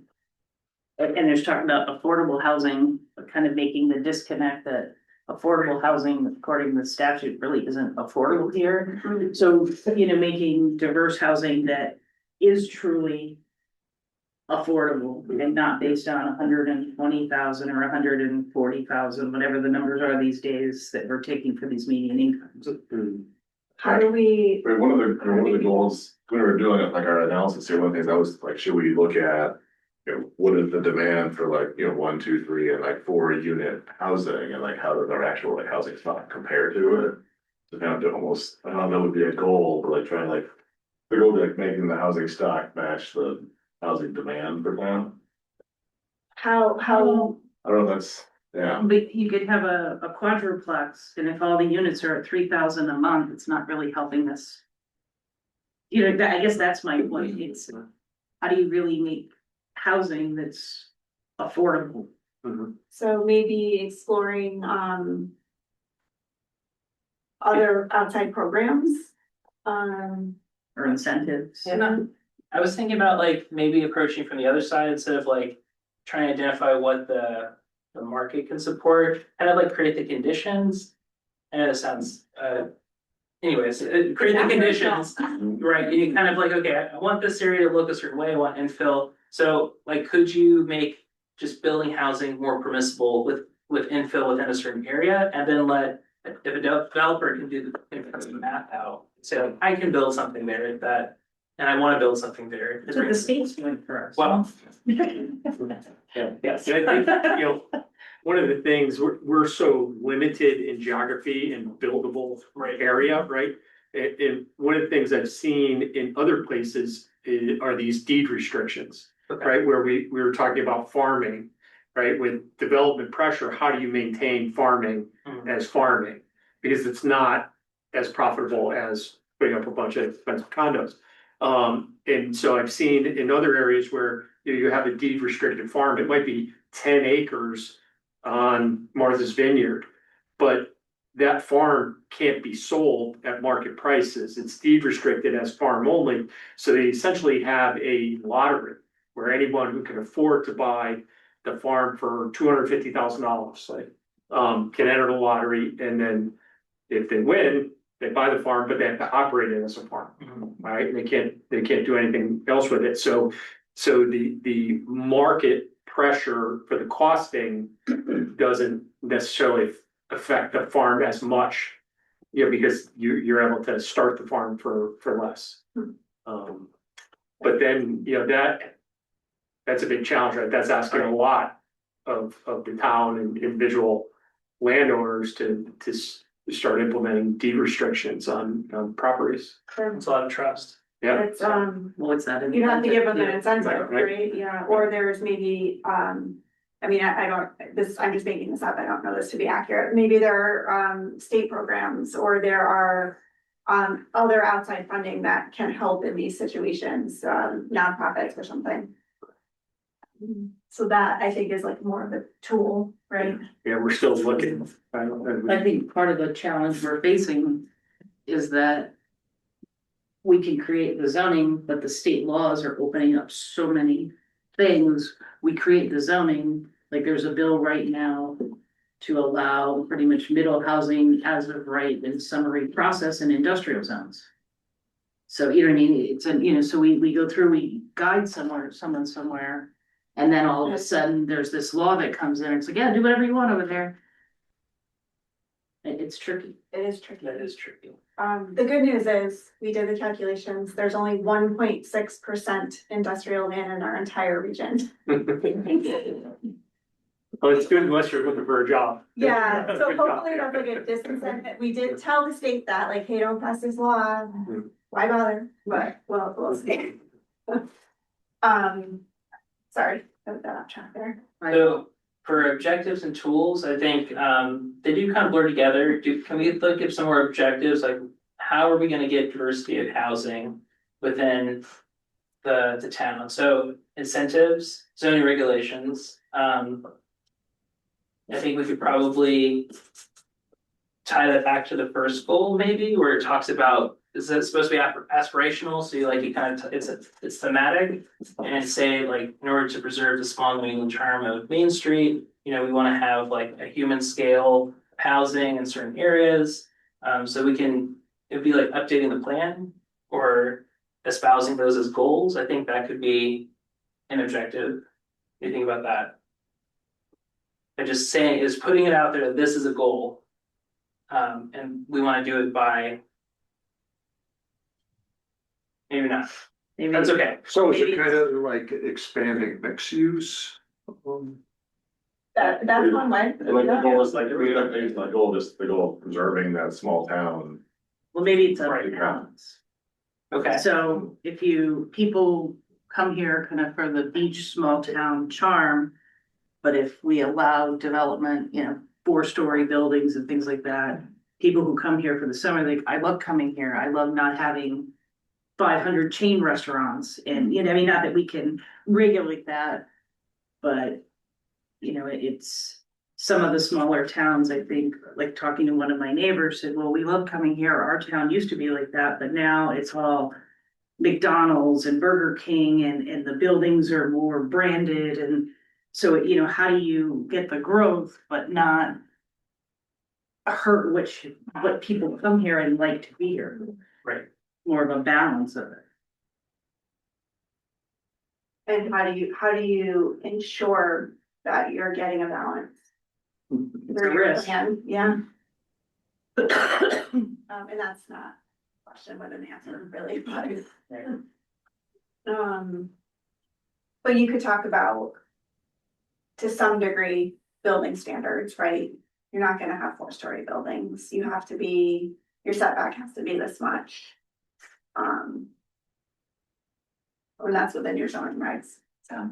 Like finding the change sometimes just like not allowing drive-throughs in certain parts of town, like they're not rent, like the McDonald's on Main Street, they can't have anyone with a drive-through, they're just not gonna look like at those properties. Yeah. And so I think your biggest tool, as we keep talking about, is your zoning regs, right? And that's where you can do a lot of that, and you can say no drive-throughs in this area. But also I'd like to emphasize that future land use map, and it doesn't have to be like, you saw, it could just be blobs on a map. It doesn't have to be like parcel specific. You just say, this is Mariners Way. This is Main Street Downtown District. This, you know, whatever you're calling your blobs, and they can overlap. But it's helpful when you're making a decision in the future. I'm going to take pictures of all this for you guys, and I'm gonna send everything to Karen, just so you have it. I mean, not I that may you're help you like with the creating next goals or one. doing anything The summer, with this, but it might be interesting to pull out of the archive someday. I don't know. Sure. That's good. Yeah. I would say for the fluid map that I don't think you have to wait until your centennial or your 10-year thing. Like if you want to work on something now, you have willing partners that or if you want to help. So if you want to do it or if you need the assistance. Yeah, and we actually did have a longer version of this where we pull up any town or whatever town, if they want to provide a map and people could come up and do, but we tried to do that in another town. It ended up being like 2.5 hours. Right. So that We would be like, decided to knock out. Yeah. But we'd be happy to, come do another only that, you know, that's a workshop we'd be happy to do. Or whatever you guys need, you can always. We get to, gotta get by July first. Yeah, I know you're a little bit busy, so. You are too, I know, July first is a big thing for all of us. It is. Yes, First deadline of all the new housing law. We have to have rights in place yeah, to protect ourselves, Yeah. I'll talk about that later. yes, and I need to talk to you about something else too. I'm so sorry, we forgot about that. Thank you for, real quick, thank you for participating and working through it. It's a work in progress. There's no right answers. This is actually our first time, or it's definitely my first time doing this, so you all were very gracious and like walking us through it. I think this is the second town that we've done. This is the second time? Second time, yes. Yep, and then, you know, just so you all know, we have all of the materials on our website, and the intention of this is so that our town planners or like a planning or zoning chair can download everything and like do this with their own group if, you know, if we can't come, or, I mean, we are able to come now. But, you know, it's getting crazy.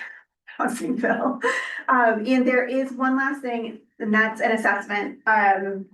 Those of you that are here have it as piece of paper, and then those of you that are online, you'll be receiving this tomorrow when I send everything. You don't need to fill this out now. This is really for your knowledge.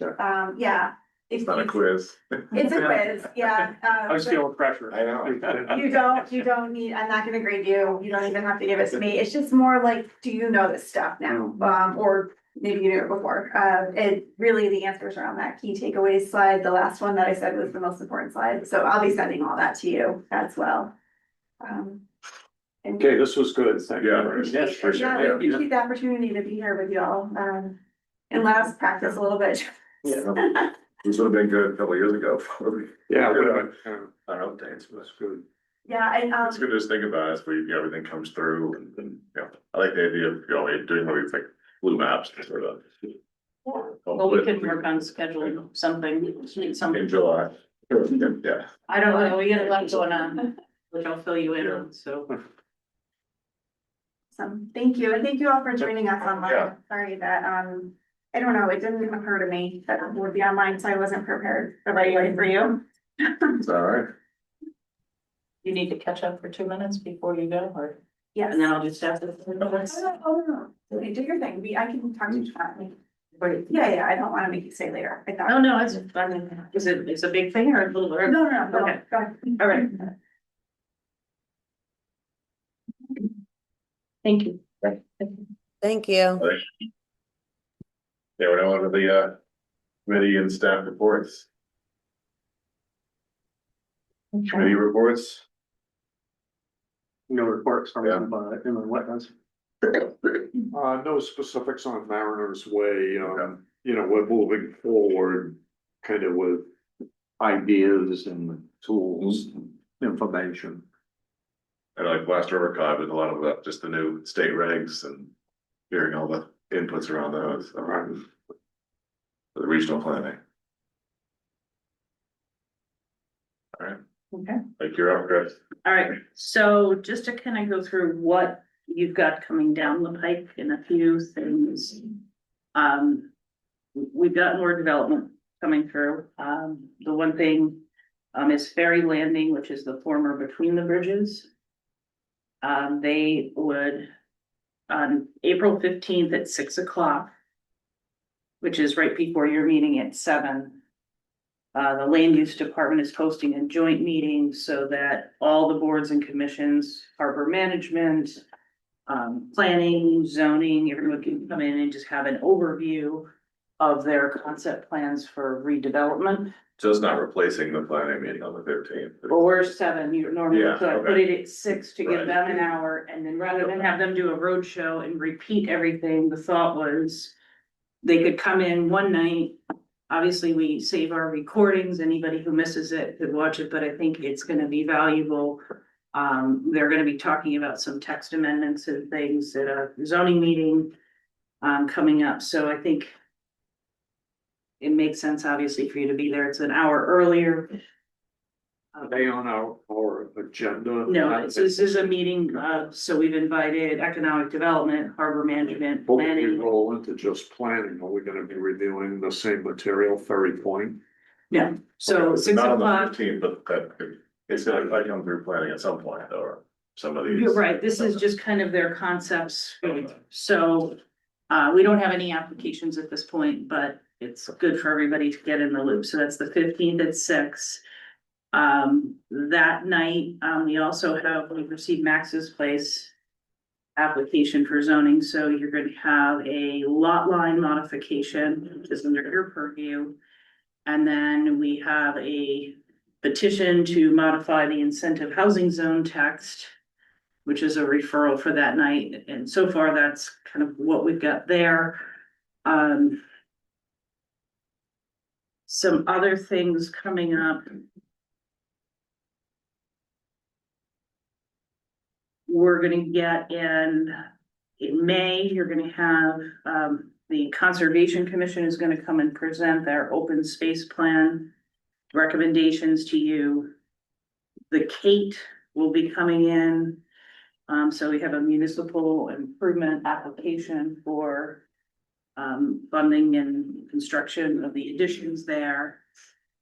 May 11th is another kind of joint educational meeting, and this is on coastal site plan review. So this will be good for everybody too. And Deep is coming, and then some of our neighboring towns will be joining us online just because of room capacity issues. In May, or maybe June, we're also going to be doing the wrap up of the Department of, or the second part of the public outreach, possibly a wrap up of the Department of Housing B1 mixed use zone with more things going in. And in June, I'm trying to get a date scheduled for the Chalker Chapman public outreach. That's the resiliency, $500,000 resiliency study. So those are just a few things coming up. But there's gonna be more. There's a subdivision looming and so forth. So I wanted to fill you in on that. Tonight I got it's not formal yet, it has to go to the town clerk. I'm very sad to say that Megan Juplis is putting in her resignation after 5 years on the planning commission. Because I think she's just as flat out as we are, and she's got kids and family and a life too, so that it's not official yet, but she did send an email to Carl and I, saying that this was where she was going with that. Things have been really rough. Housing rule. Yes. Yeah, that's all. We talked about that, but So then would there be like then a position available for appointment? We have a vacancy now, so now we're gonna have 2 alternate vacancies. And so we gotta shake the tree. yeah, find some folks. So that made me sad, Yeah, but Megan will help us for River. I'm sure we'll still, yeah. see her. We'll still see Megan. Chris, any update on the Back River grant application? We haven't heard anything. The other thing, too, is I know, we talked about it at one of our meetings, but since Eliza's here, we're gonna start at some point meeting with RiverCog to go through the housing growth plan and so forth. So that will be kind of direct meetings with the town. And I'm assuming we're gonna wanna have planning and zoning, just so everybody, try to keep everyone on the same page. We don't wanna plan for something that we're not all getting our input in on. The housing task force, we really haven't had any housing task force meetings. I have to review, we have a draft kind of report of findings that we put in, a lot of information into. I need to go through and review it. And then, I mean, I already have some comments. John Guskowski and the Type folks helped me to put that together. So I'll review it, and then either we could do it at a special meeting, unless you feel, I mean, this may get into May or June. I mean, I don't think there's a rush on it. But But I mean, yeah, we've been trying to get that wrapped up by November, December. so. And this is well, kind of like the summary of what we did last year. But as the housing task force, Yeah. and then part of the goal was that we were supposed to report to the yeah, Board of Selectmen. I think we're really kind of going with the river cog role, so we're not. We're not drafting our own plan, and we need river cog and the state to draft all this developable land. does that need to be like part of the report, like this, that we're like, that is our recommendation of the planning? So commission? so part of it has discussions on the new laws, so it kind of has the where we're going. So it's not just what you had, where we are, how we got here, what happened. And also going through some of the actions that we've done and so forth, or ongoing. On that, I met Monday, is it Monday? I forget what day I met with the folks, IMEG, who are our consultant for RiverCog. We have some regulations that we need to implement. I'm a little concerned because we need to have this regulation in place. I have an attorney and a developer who keep asking me, do we have regulations yet? Mhm. And we need to have something to protect ourselves. We just don't want to keep. 'Cause yeah, 'cause keep we the don't have door. these passed by a certain date, then it's. So basically pretty much, I think, and I think you'll think it's a no-brainer. The mixed use study and the housing regulations. So part of this, it's either mixed use or middle housing. To secure something and get something in place, I think if we get the mixed use housing. We can always go back and jump in and amend it. Yeah. But just at least get it on the books, at least the B1 and maybe that portion of the B2. And the train B2 and B4, I'm gonna call it the stage road triangle. And to get that on the books for the mixed use housing, IMEG is gonna help us go through. And we're gonna have to do changes to parking and so forth, potentially. Well, we don't have to, but. What is it called? The conservation transit? It's a conservation and traffic mitigation zone having nothing to do with conservation or traffic. Yeah, So it's like the opposite. if you go through, so the new law pretty much relaxes, and I'm giving you the fast cliff note version. There's a lot of things that I was on a meeting today. They have what's called a summary review process.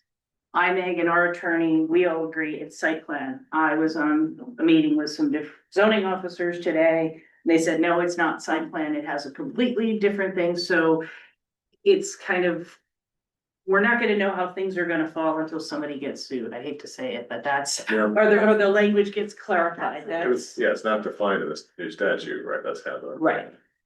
But it seems to be more of like a ministerial, you check the box like a site plan, you have the parking, you have XYZ with it. So, we went through that with them.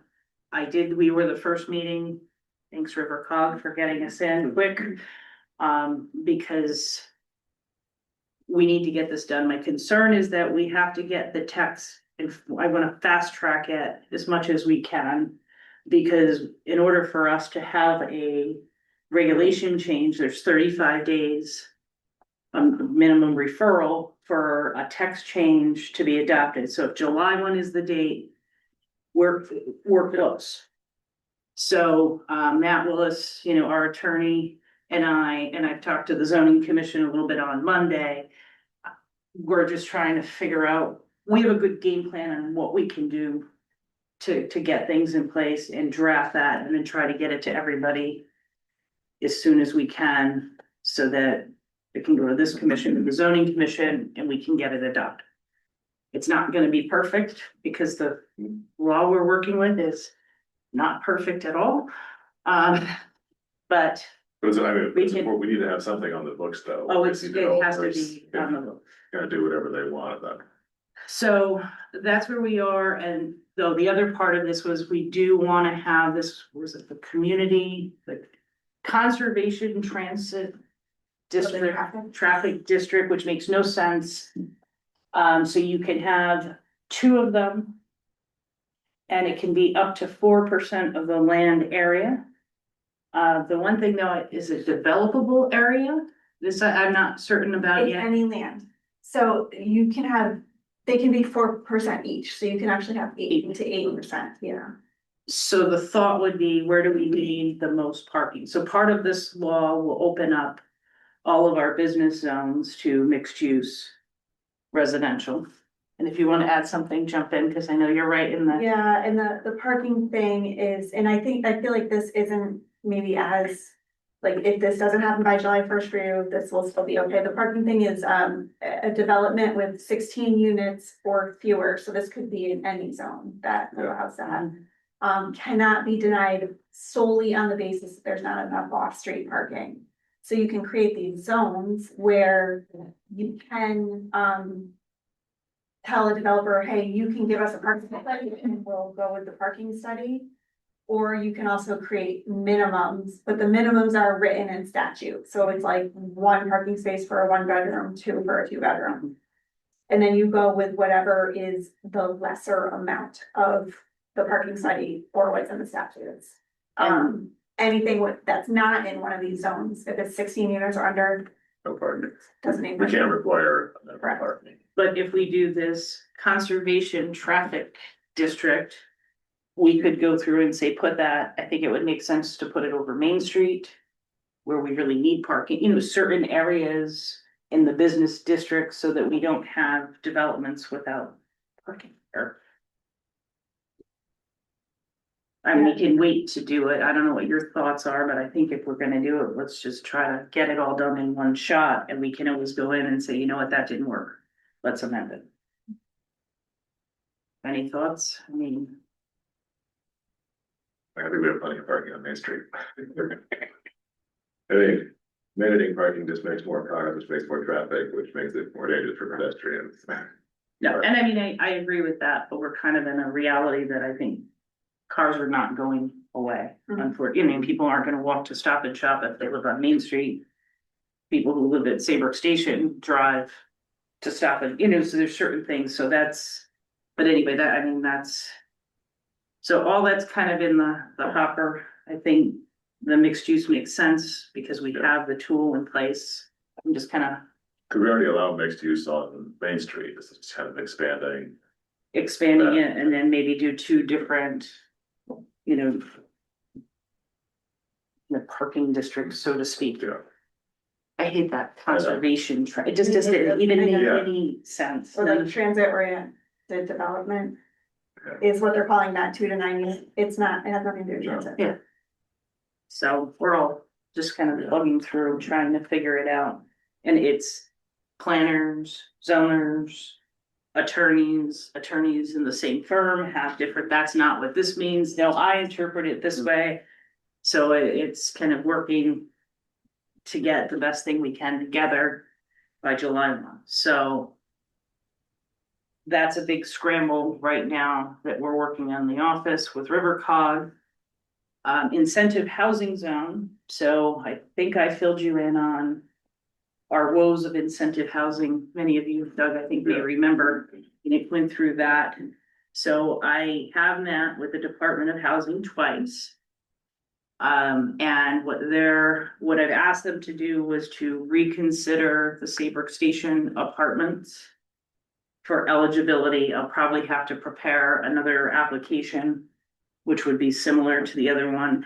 And I've asked them if we could traditionally zone like we did originally, and have a larger zone, not just the one parcel. And part of the reason was there's minimum densities in incentive housing.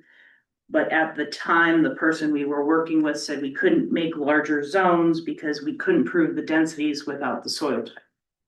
And our argument was, well, if a developer comes in and they can't meet the minimum densities, it's not gonna happen. And it's not reasonable for us to go out and do soil testing on every property in the zone. We're trying to, and I think a lot of the property owners would just flat out say no. Right. So I'm hoping to hear back on that. And then I don't want to get into it too much, but we do have an incentive housing development plan, and it's in the original Ferry Road larger district. That we had to consolidate to just 45 Ferry Road to try to make East Point eligible. And that applicant, it's on the other side of the street from between the bridges on Ferry Road, it would be 16 units there. They just went to Gateway. And what they would like to do is, so incentive housing zone kind of for our newer members. It was, we have 830G, and when this all started, I think in like 2008, it was the home builders who came and said, we go in with an 830G and we go to the commissions and everybody's like, you're cramming something down our throats. We've always called them friendly 830Gs because we've known the need for housing, and knock on wood, our 830Gs have been pretty nice so far. So there's incentives for the developer, meaning instead of a 50-foot tidal wetland setback, we could say 25. I don't remember each, there's some relaxed regulations, and the other incentive is instead of 30% affordable, it goes to 20%. So this project's in the Gateway zone in a Residence A district, where Gateway, the coverage goes down from 20 to 15%. So the text amendment would go through and reduce that or increase that to the 20%, which I think you can look at it. If it was an 830G, it doesn't matter. So That's the minimum coverage. the maximum. Okay. Maximum.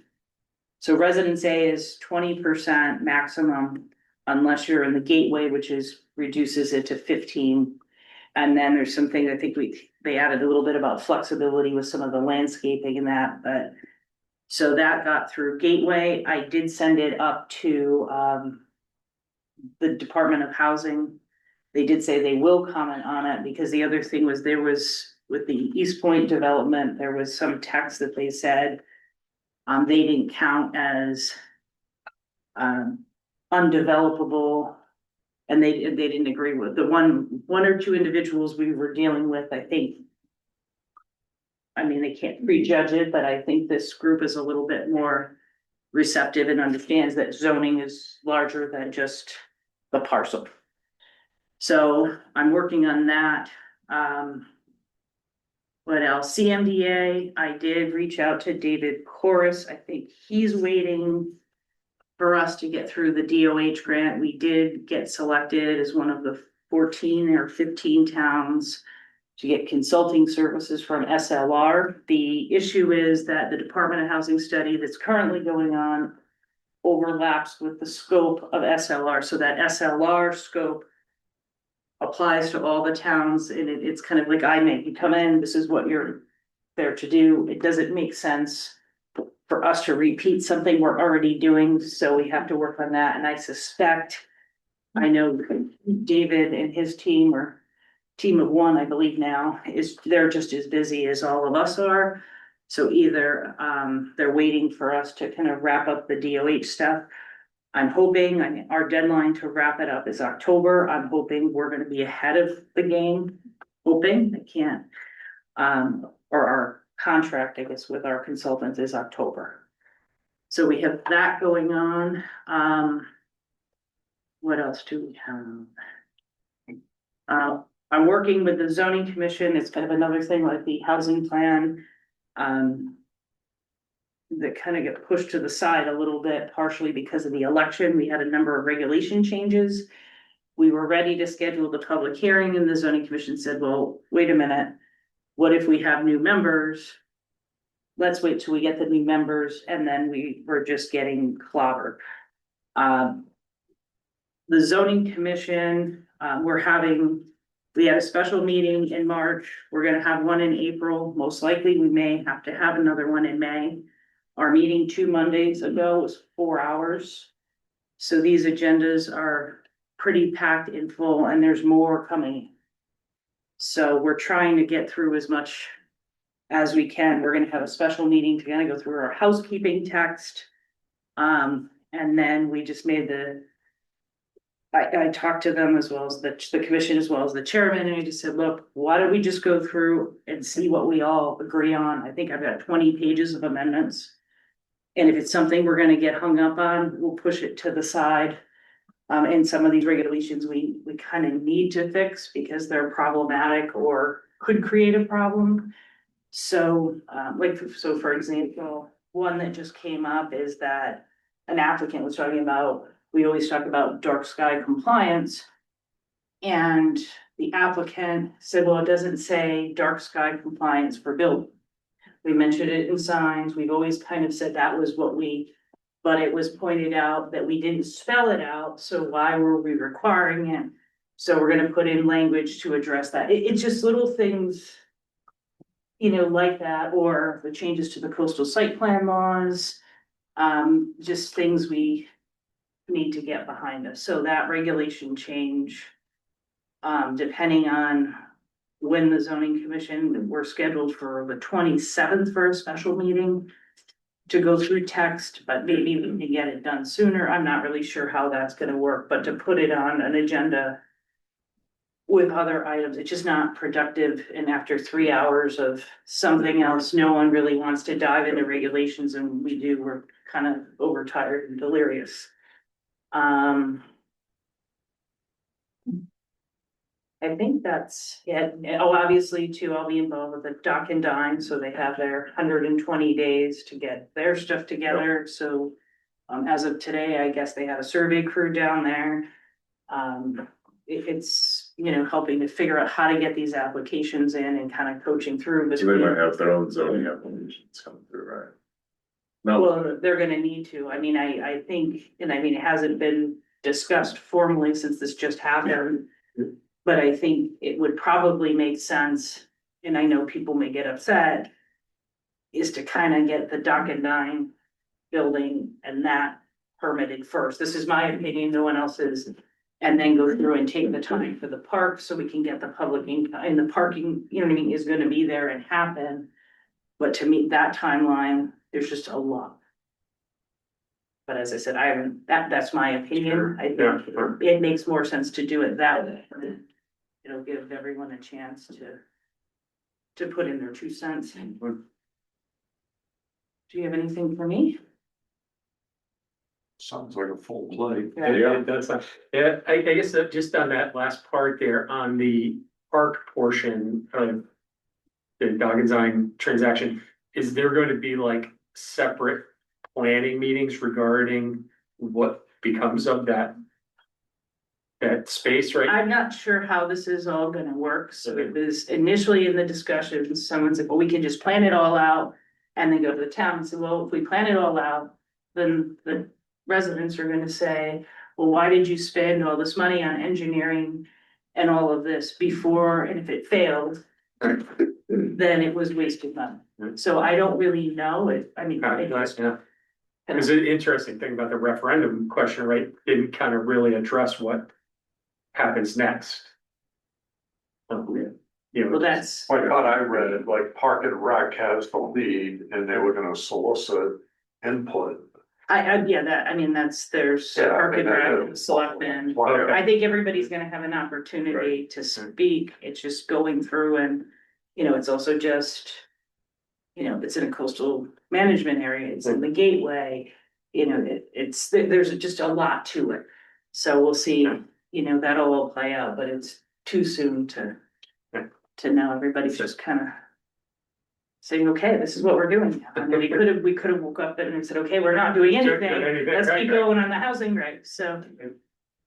I have one more question. Do we get training credits for? Yes, We do. Yeah. Yeah. All right, good. Yeah. And how are we keeping track of those? so we left it that. The last round that you report to your party. Those two. Right, so. Or to myself. So pretty much you go through, you keep track of your continuing ed. Yeah. Because we ended up between the 3 commission, it was just like, oh, I went to this, I went to that, I went to, so it was. Keep track of, keep your records, what you attended, and then we report to your party and just have it when they ask for it. I know there'll be reminders. Coastal site plan, that's another one. These are more elective. You're gonna have to do fair housing. And we'll try to do something in-house like we did the last time. If you miss you know, I mean, there's plenty of opportunities for training. But Use from a timing, I mean, I think Tina and Aaron, they have a shorter deadline because they're new. But for those of us who like went through it the last, was it 4 years or 2 years or what was the? there, I did send out that guidance from CCM. What I've been telling everyone, especially the new members. I mean, you've got, this is an elective. You could take the coastal site plan and just kind of knock it out while it's there and go through, but that, I can send you that guidance again. Okay. It's in my email somewhere. And how many credits is this? I think it's 1.5 hours. Okay. Is it helpful to you all if I make up some certificates so you Oh, yeah. can have it and remember that you did it? Yeah. Can I ask you something? If we already take fair housing as realtors, do we have to take it again? Yes. And Because is it's that, relating to planning and zoning law. okay, so it's specific to Old Saybrook? No. It's, so the realtor ones, and I've taken it too, it doesn't cater towards, so yours, the real estate one is more towards sales and, you know, things like that. This is more towards housing and it's a different, it's all good, but unfortunately, you can't So double do we down. take that all, do you offer it as something for us to take, or do we have to find where to take it?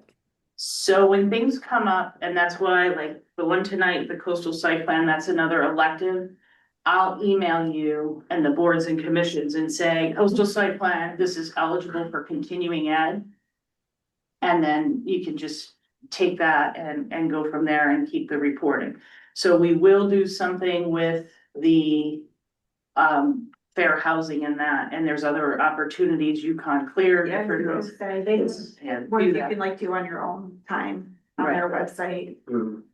So. They have like a whole like land use academy thing you can. Mhm. I've been trying to get Yukon Clear to do a regional, not the housing one, but just a general one, because we have a lot of new people in the region and a few towns have asked me and I cannot get them to call me back. Yeah, we talked about that, yeah. There's a lot of demand, and the coastal site plan, I started talking to Deep. I think right after the laws went into effect, because I think everybody needs a refresher. I've asked them to focus on a little bit on what to look for. Because, I mean, from what trips it, by the time it gets to you, I've already figured out what's tripped. It's really, when you get it, what are you looking at? What, you know, what are you trying, what are you asking for? So I'm hoping, I mean, they're gonna go through some of it, but I've asked them to try to cater towards, you know, commission members, if, we opened it up online to other towns. So if you know other towns, I talked to Westbrook, Clinton, Essex, and I think Old Lyme. So if they want to attend virtually, either staff or commission members, that's May. What did I say? May 11th. You wanna send me that, I can throw it on our regional calendar. Well, I don't know how many we can fit online, Yeah. but I just figured at least reach out to the neighbors. And that, you know, for online, so that the agenda pretty much says, you know, in person. Because if we have our 3 commissions all attend in person and then online for neighbors, so it'll be Mary Beth Hart and Braden, and so I think that'll be a good one too. Last question, how many hours do we need and when are they due? So we're gonna send out, I don't remember exactly, because you just got elected, you have to get yours in sooner, so I have a guidance from CCM, and it pretty much says, you know, if you're elected in November, you need to have it by this date. I think it's every For the year, yeah, a year or two. like- 2 years you have to go through, but because you're kind of in the middle of the cycle, and then the last round of folks who kind of came in or got appointed in the middle, I just said, just try to get lined up with everybody else in their 2 years, and then we all kind of know that 2 years is for, you know, everybody to do their renewal. It's 4 hours total, right? Four And one of them Okay. is housing. Yeah, or I think that was fair and fair, affordable yeah. housing, and I think that's gonna be this year a little bit different with all the new housing Well, we're They gonna have a ask, different quiz. like over the last, like, there's, the session, I think, like, Tai Chi had one, I think River, you guys had with time, are those counted as training classes, or are those more informational?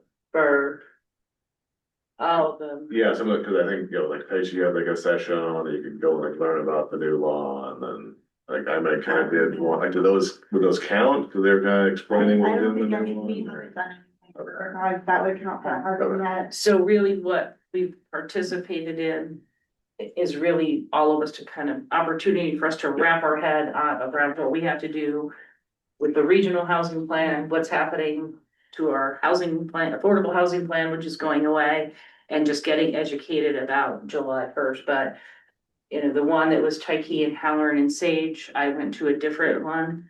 Everybody has a Yeah. different perspective. So when in the IMAG meeting, it was like, okay. And it was like, okay, do you agree with this interpretation? Do you agree? And our land use attorney, Matt Willis, was there. You know, so we just kind of went through and make sure we were in agreement, because as I said, I had a meeting today and somebody was like, oh no, summary process is not site plan, and it's gonna be fun.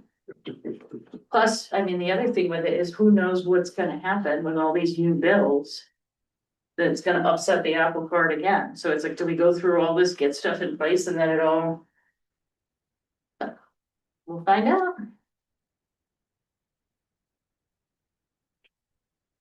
Yeah. Alright, we're Any good other to go. motion? Yeah. Motion to Ready for adjourn. a motion to adjourn? Second. Second, discussion, all in favor, say aye. Aye. Aye. 5-0.